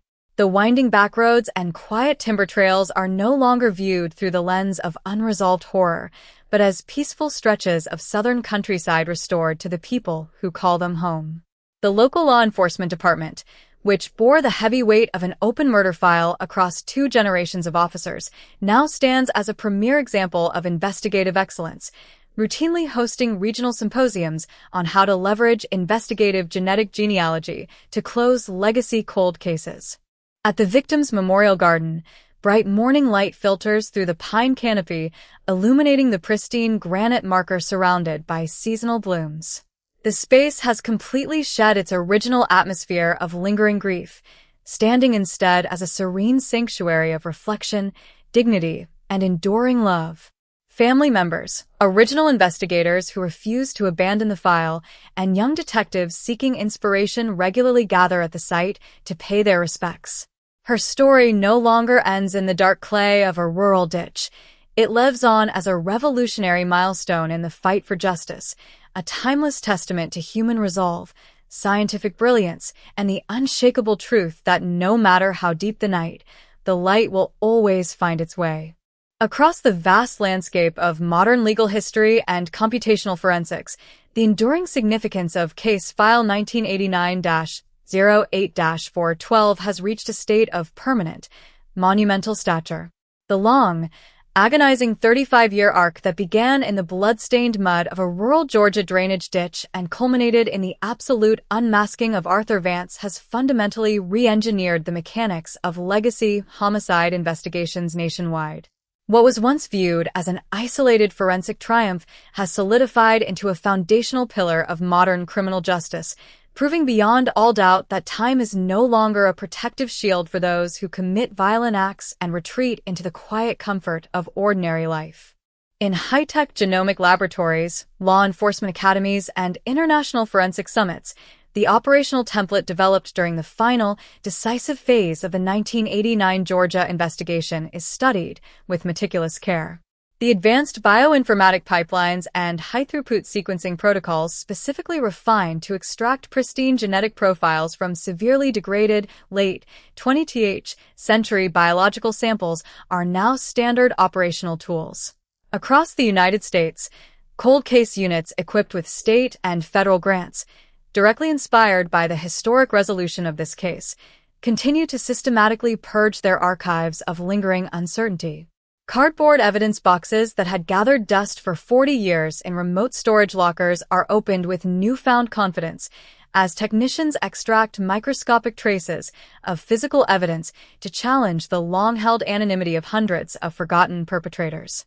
Inside the stark, tightly regulated perimeter of the state maximum security facility, the reality of absolute legal accountability defines every remaining second of inmate 0009412827. Arthur Vance's world has permanently collapsed into the unyielding, repetitive routine of institutional confinement. The respectable, gentle, and unassuming facade he maintained for 35 years while living as a suburban retiree has been thoroughly erased by the cold, impartial precision of his own biological code. Deprived of the freedom, status, and comfort he stole from his victim, Vance exists now only as a living cautionary tale, a stark, unshakable warning to every fugitive who foolishly believes that 35 years of quiet living can wash away the stain of a brutal crime. In the quiet Georgia county where the tragedy first unfolded on that humid August night in 1989, the emotional transformation is complete, deep, and permanent. The pervasive fear that once gripped the rural community, a fear that forced families to lock their doors early, double-check their windows, and view every passing vehicle with quiet suspicion, has completely dissolved into history. The winding backroads, dense pine barrens, and quiet country lanes no longer evoke the terrifying shadow of an unpunished monster. They are once again peaceful stretches of southern landscape, fully reclaimed by the people who call them home. The local sheriff's office, once weighed down by the heavy burden of an unsolved tragedy, now stands as a beacon of investigative resilience, inspiring law enforcement agencies across the country to never close a file until justice is served. At the victim's memorial garden, bright southern sunlight filters through the high pine canopy, casting a warm, peaceful light over the vibrant blooms and the pristine granite monument bearing her name. The garden has completely shed its original atmosphere of lingering grief, standing instead as a sacred sanctuary of dignity, reflection, and everlasting triumph. Loved ones, retired detectives from the original 1989 task force, and young investigators seeking inspiration visit the site in quiet reverence, united in the knowledge that her life catalyzed a global revolution in forensic science. The case of Georgia 1989 is forever closed.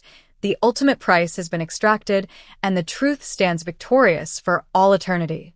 The permanent entry of case file 1989-08-412 into the annals of legal and scientific history marks the ultimate triumph of human persistence over the decay of time.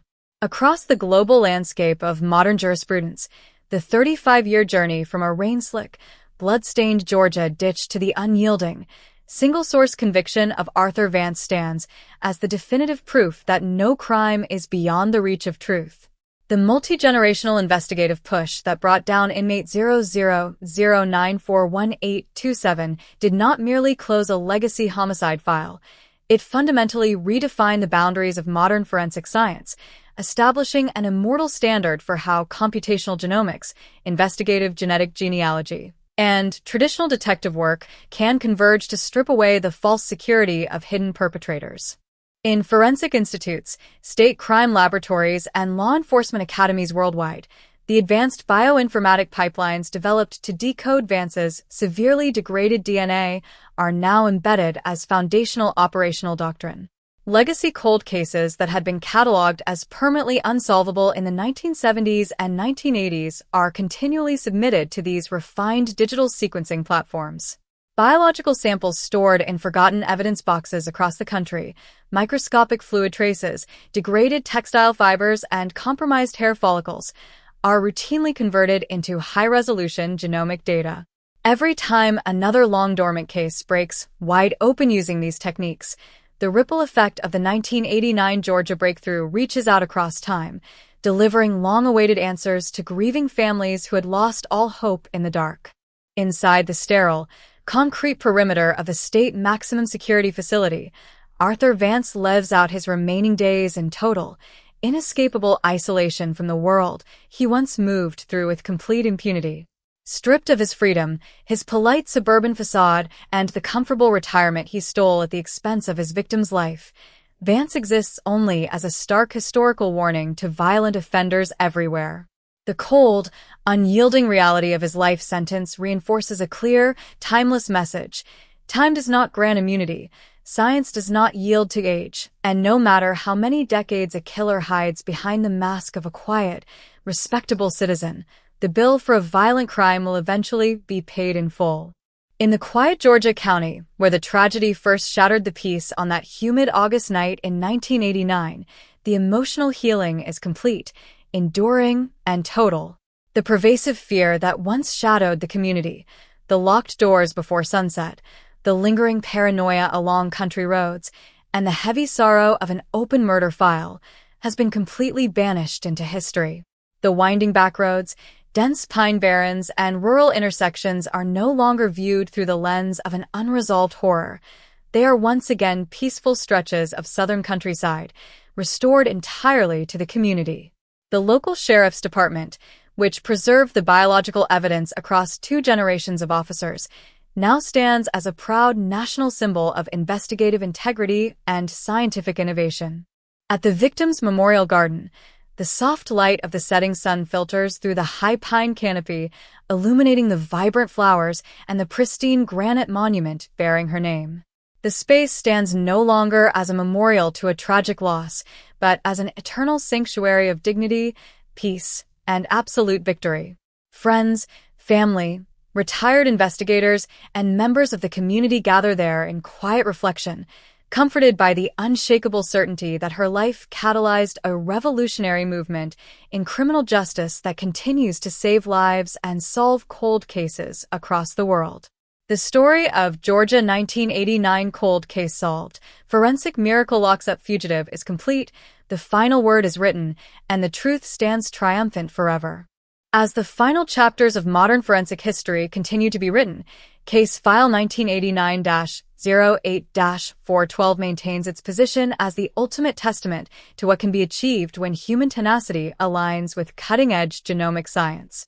The 35-year arc from a dark, rain-drenched Georgia ditch to the absolute conviction of Arthur Vance stands as an unshakable monument to the principle that justice possesses no expiration date. The multi-agency effort that ultimately brought inmate 000941827 to justice transformed a localized tragedy into a global turning point, proving that no matter how many decades pass, physical evidence retains an immortal voice capable of piercing through the thickest wall of time and deception. Across international criminal justice institutes, research universities, and state forensic facilities, the methodologies refined during the 1989 Georgia case are now studied as essential operational doctrine. The specialized bioinformatic pipelines developed to process Vance's severely compromised biological profile have become standardized protocols for handling legacy evidence across the globe. Thousands of dormant homicide files from the late 20th century, once deemed permanently cold due to environmental contamination or extreme sample degradation, are continuously reanalyzed using these automated genomic mapping tools. Every new cold case breakthrough that occurs in modern courtrooms owes a direct debt to the technical courage and meticulous evidence preservation that define the resolution of this historic case. Within the sterile, tightly monitored confines of the state maximum security prison, Arthur Vance's existence remains entirely defined by the 4 concrete walls of his cell and the rigid, unyielding clock of correctional routine. The comfortable, respected facade he built for 35 years while hiding in plain sight as a quiet suburban retiree was completely demolished, leaving behind only the stark reality of his guilt. His physical decline inside the penitentiary serves as an ongoing, silent warning to those who believe that a long-held secret can outlast the march of modern science. No amount of time, distance, or performative respectability can insulate a perpetrator from the inevitable reckoning of their own genetic footprint. In the rural Georgia town where the shadow of 1989 hung over generations of residents, the emotional transformation is absolute and permanent. The suffocating atmosphere of fear, suspicion, and lingering paranoia that once forced families to lock their doors at dusk and view every stranger with distrust has dissolved entirely into history. The backroads and pine barrens that once evoked the dark horror of an unsolved crime are now peaceful stretches of southern landscape, fully reclaimed by a community that refused to let hope die. The local law enforcement department, whose officers meticulously guarded the physical evidence across 35 years, now stands as an enduring symbol of institutional integrity and investigative perseverance. At the victim's memorial garden, bright southern sunlight streams through the tall pines, illuminating the pristine granite marker surrounded by vibrant, blooming flowers. This sacred ground stands no longer as a memorial to unresolved grief, but as a peaceful sanctuary of dignity, remembrance, and everlasting victory. Loved ones, community members, and veteran detectives gather in quiet reverence, drawing strength from the unshakable truth that her story did not end in silence. The case of Georgia 1989 stands fully resolved. The ultimate price has been extracted under the law, and the light of truth shines victorious forever. Standing beneath the vast, sunlit sky of rural Georgia, where the endless rows of tall pine trees rustle gently in the warm southern wind, the final chapter of Case File 1989-08-412 reaches its ultimate, everlasting horizon. The 35-year journey that began on a dark, terrifying August night in 1989, in the cold, rain-slick mud of a desolate backroad ditch, has transcended the boundaries of a single criminal investigation to become an immortal beacon of truth, resilience, and scientific victory. What started as a devastating tragedy that paralyzed a quiet town with fear, shattered a family's world, and baffled generations of dedicated homicide investigators has reached its complete, unshakable, and absolute conclusion. The historic resolution of this case continues to send profound shockwaves through the global legal and scientific communities. The groundbreaking fusion of advanced computational genomics, high-throughput DNA sequencing, and investigative genetic genealogy pioneered during the effort to unmask Arthur Vance has permanently rewritten the operational rules for cold case homicide units worldwide. Forensic laboratories across the globe now utilize the exact bioinformatic frameworks and extraction protocols forged in the fire of this investigation. Thousands of long-dormant cardboard boxes stored in police archives across the nation, containing degraded biological samples once thought to be permanently ruined by time and environmental exposure, are routinely pulled into the light, digitized, and matched against global databases. With every old murder file closed and every long-hidden perpetrator brought to justice today, the legacy of the 1989 Georgia case continues to protect the innocent and deliver long-overdue peace to grieving families across the world. Behind the massive, windowless concrete walls of the state maximum security facility, Arthur Vance lives out the quiet, agonizing end of his life as inmate 0009418827. The comfortable suburban retirement, the polite community standing, and the deceptive double life he meticulously maintained for 35 years were completely and irreversibly shattered by the cold, impartial precision of his own genetic code. Deprived of the freedom he stole and stripped of his carefully crafted mask of respectability, Vance exists as a stark, living warning to violent criminals everywhere. Time does not cleanse a crime, physical evidence does not forget, and no matter how many decades a killer manages to hide in plain sight, the long arm of justice will eventually catch up, demanding full payment for the past. For the resilient Georgia community that endured 35 long years under the heavy, suffocating shadow of unresolved terror, the healing is total, permanent, and divine. The pervasive paranoia that once forced families to double-lock their doors at sundown, keep their children close, and view every passing headlight with quiet dread has vanished completely into history. The winding backroads, rain-slick ditches, and quiet pine barrens no longer evoke the terrifying myth of a phantom monster lurking in the dark. They are once again peaceful, beautiful stretches of home, fully reclaimed by the people who live there. The local sheriff's department, whose evidence technicians preserved a single cotton swab with obsessive care across 2 generations, stands as a timeless symbol of institutional integrity, dedication, and unyielding faith in the truth. At the victim's memorial garden, bright, golden sunlight streams through the leafy canopy above, casting a soft, peaceful glow over the pristine granite monument surrounded by fresh, vibrant blooms. This sacred space stands no longer as a monument to an unsolved horror or a lingering grief, but as a living sanctuary of dignity, honor, and eternal triumph. Her family, friends, and community gather there in quiet serenity, forever comforted by the unshakable knowledge that her voice was never truly silenced. The dark, terrifying night of August 1989 has finally surrendered to a bright, endless morning, a timeless reminder to the entire world that no victim is ever forgotten, no secret stays buried forever, and the light of truth will always pierce through the deepest darkness.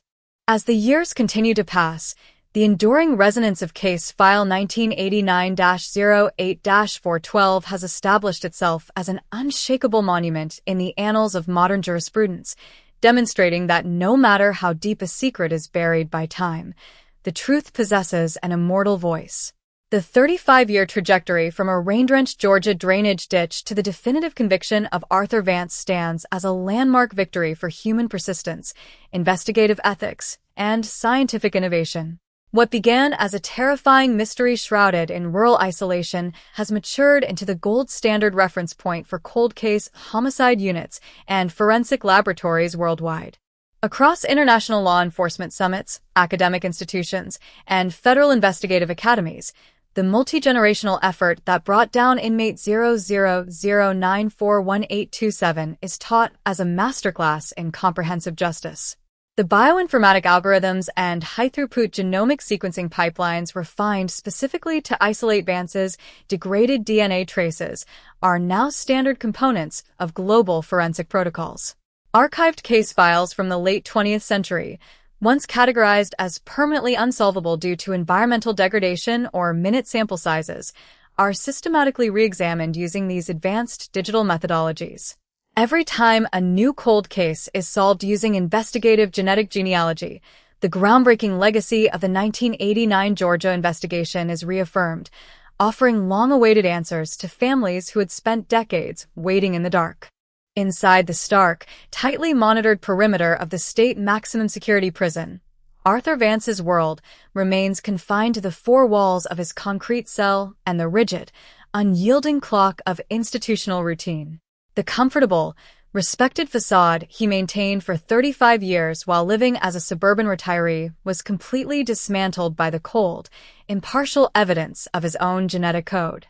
Stripped of his freedom and his carefully constructed mask of civility, Vance exists as a stark, living warning to violent offenders everywhere. Time does not erase guilt, physical evidence does not forget, and the long arm of the law will eventually extract full accountability for crimes committed in the shadows. For the quiet Georgia community where the shadow first fell on that hot August night in 1989, the emotional restoration is complete, permanent, and profound. The lingering paranoia that once forced families to double-lock their doors before sunset, double-check their windows, and view every unfamiliar vehicle with suspicion has completely vanished into history. The winding back roads, rural intersections, and dense pine barrens are no longer viewed through the lens of unresolved horror. They are once again peaceful stretches of southern countryside, restored entirely to the community. The local sheriff's department, whose evidence technicians preserved the critical biological samples across 2 generations of officers, stands as an enduring symbol of institutional integrity and investigative perseverance. At the victim's memorial garden, bright southern sunlight filters through the high pine canopy, illuminating the pristine granite marker surrounded by seasonal blooms. The space stands no longer as a monument to lingering grief or an open mystery, but as an eternal sanctuary of dignity, peace, and absolute victory. Family members, retired detectives from the original 1989 task force, and young investigators seeking inspiration regularly gather at the site in quiet reflection. Her life catalyzed a global revolution in modern forensic science, proving to the world that no victim is ever forgotten, no secret stays buried forever, and the light of truth will always pierce through the deepest darkness. In the broader landscape of modern law enforcement and forensic genomics, Case File 1989-08-412 has secured an unshakable position as a foundational milestone. The 35-year journey, stretching from that dark, rain-soaked Georgia ditch on a muggy night in August 1989 to the uncompromising conviction of Arthur Vance, stands as an immortal victory for human persistence, advanced scientific discovery, and absolute justice. What began as an agonizing local tragedy shrouded in rural silence and primitive forensic limits has evolved into a global symbol of investigative hope, proving that time is no longer a safe sanctuary for the guilty. Across state lines and international borders, the detailed forensic framework developed during the final, decisive phase of the Georgia investigation continues to be studied and deployed across thousands of dormant case files. High-throughput sequencing platforms, refined bioinformatic pipelines, and multi-generational genealogical mapping, tools that were tested and perfected to unmask Vance, are now standard operational protocols in major homicide departments nationwide. Cardboard boxes stored in forgotten police archives, containing degraded biological traces gathered from crime scenes decades ago, are continuously brought into modern laboratories. Every time another cold case wall breaks down and a long-hidden predator is identified, the enduring legacy of the 1989 Georgia investigation speaks once again, delivering long-delayed answers to families who had spent half a lifetime waiting in darkness. Inside the sterile, tightly controlled security perimeter of the state maximum security facility, Arthur Vance lives out his remaining days in total, unyielding isolation. Deprived of the freedom, comfort, and social respectability he had stolen and enjoyed during his 35 years as an unsuspected retiree, inmate 00094187 exists now as a permanent reminder of the law's relentless reach. The quiet, polite double life he meticulously constructed was completely demolished by the undeniable truth of his own biological code. In the windowless quiet of his concrete cell, his permanent confinement stands as a stark warning to violent offenders everywhere. Physical evidence does not decay into silence, time does not grant immunity, and the debt for a violent crime will eventually be collected in full. In the rural Georgia county where the nightmare first began, the emotional restoration is complete, profound, and permanent. The dark backroads, rain-slicked ditches, and quiet pine barrens that once evoked suffocating fear and unresolved grief have been fully reclaimed by the town. Residents move through their daily lives with a restored sense of trust and peace, knowing that the phantom who haunted their collective memory for over 3 decades is locked behind iron bars forever. The local sheriff's office, whose original evidence technicians carefully guarded a single cotton swab across 35 years and 2 generations of officers, stands as an enduring symbol of institutional integrity and investigative perseverance. At the victim's memorial garden, bright southern sunlight filters through the high pine canopy, casting a warm, serene glow across the blooming flowers and the smooth granite marker bearing her name. The sacred ground stands no longer as a reminder of an unsolved horror, but as a tranquil sanctuary of dignity, remembrance, and ultimate victory. Friends, family, retired task force officers, and young detectives regularly visit the site in quiet reflection, comforted by the unshakable certainty that light will always pierce through the deepest darkness, and that true justice, no matter how long delayed, will always find its way home. Across the modern landscape of criminal justice and international legal history, the profound impact of Case File 1989-08-412 continues to resonate as a permanent monument to human resolve. The 35-year narrative, stretching from the rain-drenched red clay of a rural Georgia ditch in August 1989 to the unyielding courtroom conviction of Arthur Vance, has evolved into the gold standard for legacy homicide investigations globally. What was once considered an insurmountable cold case, buried under 35 years of physical sample decay, technological limitations, and false leads, ultimately yielded to the unstoppable intersection of advanced computational genomics, investigative genetic genealogy, and relentless detective work. Across state crime laboratories, federal academies, and international forensic institutes, the bioinformatic breakthroughs and operational protocols developed during the final push to decode Vance's biological profile are now embedded into standard operating doctrine. Thousands of legacy files across the United States, previously classified as permanently cold due to environmental degradation or compromised evidence, are systematically re-examined through the high-throughput sequencing pipelines pioneered in this investigation. Every time a new breakthrough occurs in a decades-old murder case somewhere in the country, the the pioneering footprint of the 1989 Georgia case is felt once again, proving that physical evidence carries an immortal voice that time cannot silence. Inside the stark, tightly monitored perimeter of the state maximum security facility, Arthur Vance exists only as inmate 0009418827. Stripped of the quiet suburban comfort, community respectability, and unearned freedom he enjoyed during his 35 years as an unsuspected retiree, Vance lives out his final days within the four concrete walls of his cell. His complete downfall stands as a stark, unshakable warning to violent offenders everywhere. No matter how many decades pass, no matter how seamlessly a perpetrator constructs a respectable double life, the biological code left at a crime scene remains an unalterable witness, and the debt for a violent crime will eventually be paid in full under the law. For the small Georgia community, where the tragedy first shattered the peace in 1989, the emotional restoration is complete, permanent, and deep. The suffocating fear and lingering paranoia that once forced families to double-lock their doors at sundown and view backroads with quiet dread have vanished completely into history. The local sheriff's department, whose dedicated evidence technicians preserved a single cotton swab with obsessive care across 2 generations of officers, stands as a premier model of investigative integrity and scientific innovation.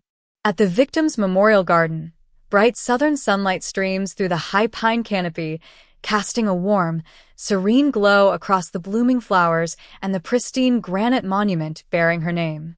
The sanctuary stands no longer as a memorial to an unsolved mystery or lingering sorrow, but as an enduring symbol of dignity, peace, and ultimate triumph over darkness.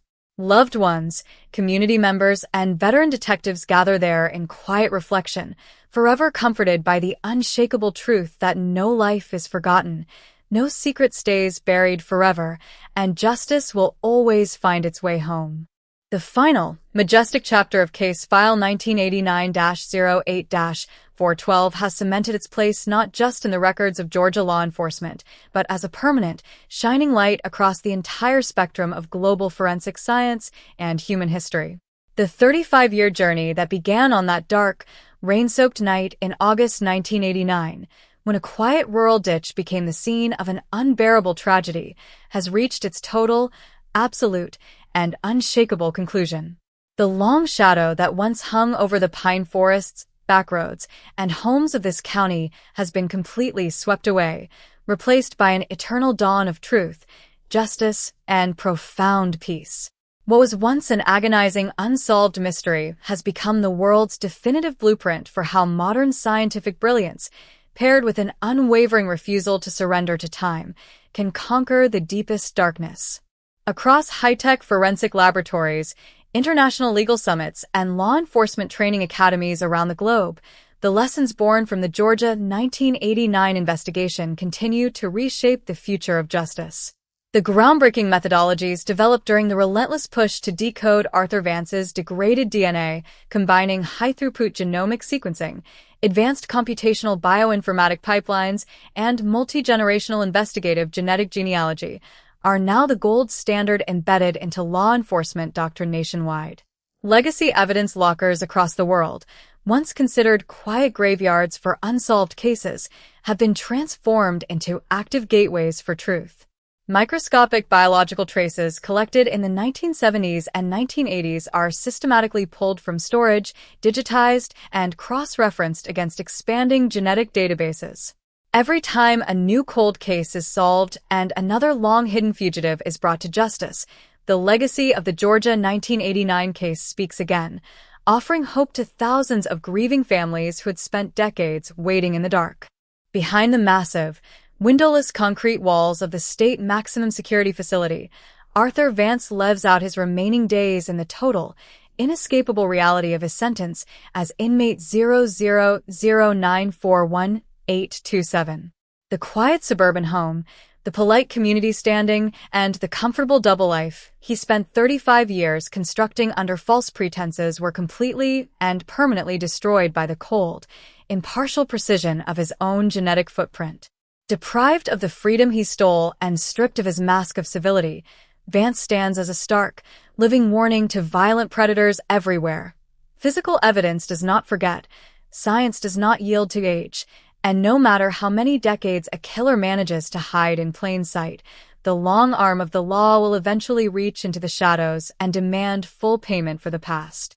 For the resilient Georgia community that endured 35 long years under the heavy, suffocating weight of fear, suspicion, and lingering grief, the emotional restoration is complete, divine, and permanent.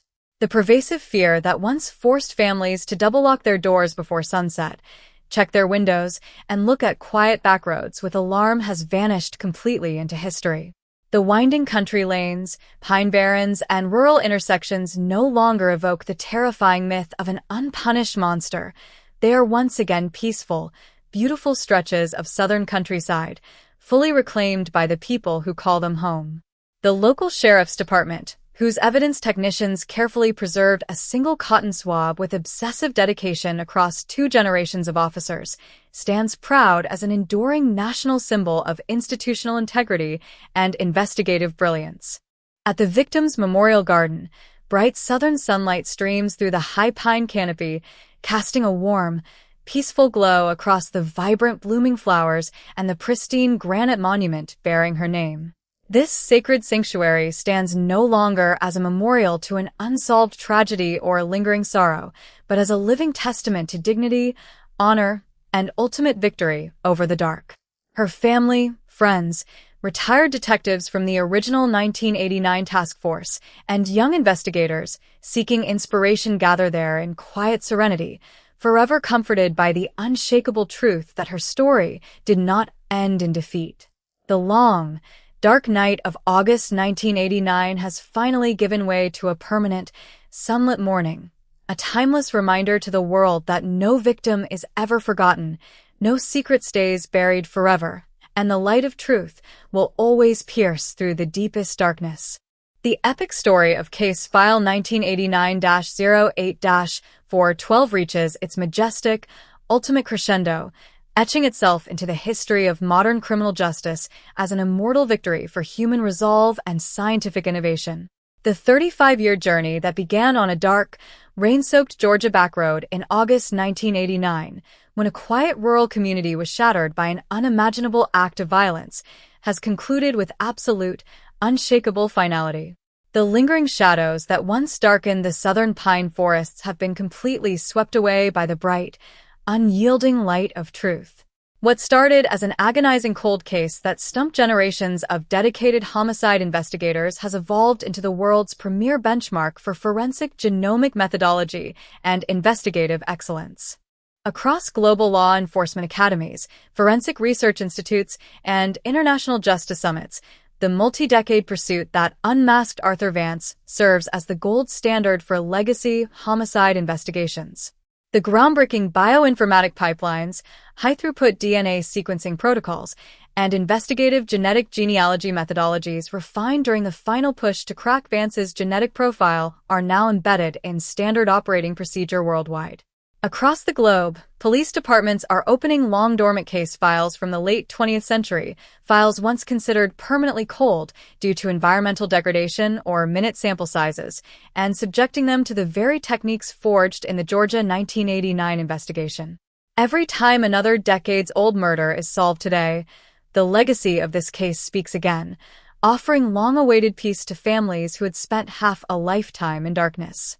Behind the windowless concrete walls of the state maximum security facility, Arthur Vance lives out the quiet, inescapable reality of his life sentence as inmate 000941827.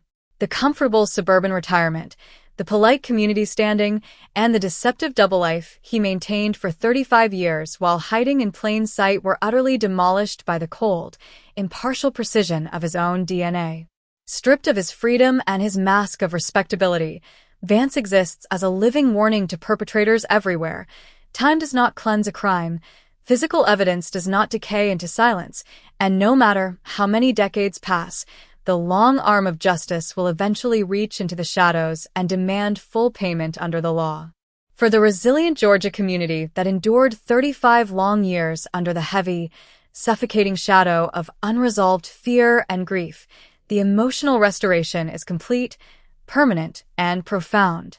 The pervasive paranoia that once forced families to double-lock their doors at sunset, keep their children close, and view quiet backroads with dread has vanished into history.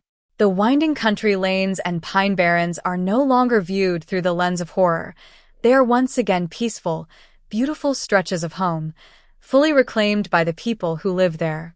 The local sheriff's office, whose evidence technicians preserved a single biological sample with obsessive care across 2 generations of officers, stands proud as an enduring national model of institutional integrity and investigative perseverance. At the victim's memorial garden, bright southern sunlight filters through the high pine canopy, illuminating the pristine granite marker surrounded by fresh, vibrant blooms. This sacred ground stands no longer as a memorial to unresolved tragedy, but as a living sanctuary of dignity, honor, and everlasting triumph over darkness. Loved ones, community members, and veteran detectives gather in quiet serenity, drawing eternal comfort from the unshakable truth that her voice was never truly silenced. The long, dark night of August 1989 has yielded to a permanent, sunlit dawn, a timeless reminder to the world that no victim is ever forgotten, no secret stays buried forever, and the light of truth will always pierce through the deepest darkness. The final, definitive chapter of Case File 1989-08-412 stands forever enshrined in the annals of global criminal jurisprudence and modern genomic science. The 35-year narrative that originated on a dark, rain-drenched Georgia backroad in August 1989, where a serene rural landscape was tragically transformed to the site of a devastating homicide, has reached its ultimate, absolute, and unshakable horizon. What began as an agonizing local cold case that baffled multiple generations of dedicated investigators has fully matured into the world's definitive gold standard for legacy homicide investigations, scientific perseverance, and absolute judicial resolution. The global forensic paradigm shift across international forensic laboratories, federal academies, and advanced research institutions. The investigative framework perfected during the unmasking of Arthur Vance continues to redefine the operational boundary between a solvable case and an unsolved mystery.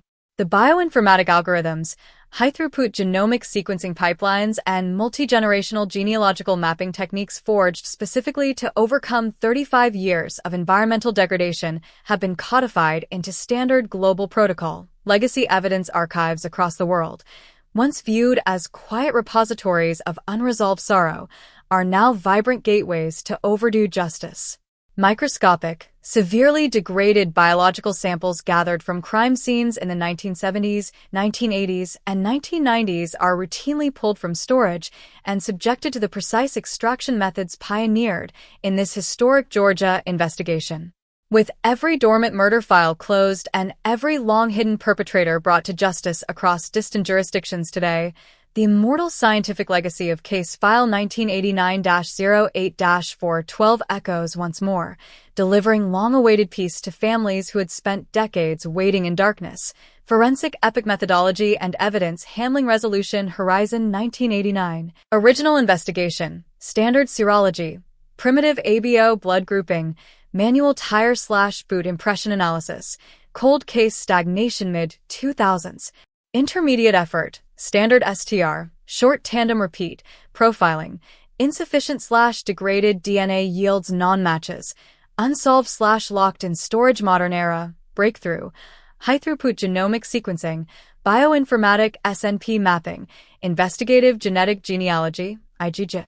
Absolute identification and conviction. The finality of confinement behind the windowless concrete walls and high-security perimeter of the state penitentiary.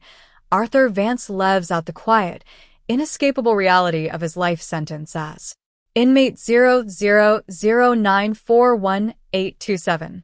The comfortable suburban retirement, the respectable social standing, and the deceptive double life he meticulously maintained for 35 years while hiding in plain sight were utterly dismantled by the cold, impartial precision of his own genetic footprint. Physical evidence does not possess a memory that fades, nor does it yield to the simple passage of decades. It waits silently for human capability to catch up with its truth.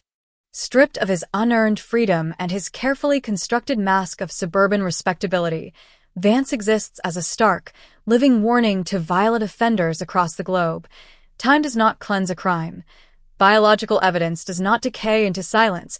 An perpetrator can outrun the relentless march of modern genomic science, die in the quiet isolation of his cell. His permanent incarceration stands as an absolute guarantee that the debt for his horrific act in August 1989 has been collected in full. Under the law, the reclaimed community for the resilient Georgia town that endured 35 long years under the heavy, suffocating shadow of unresolved fear and suspicion, the emotional restoration is complete, permanent, and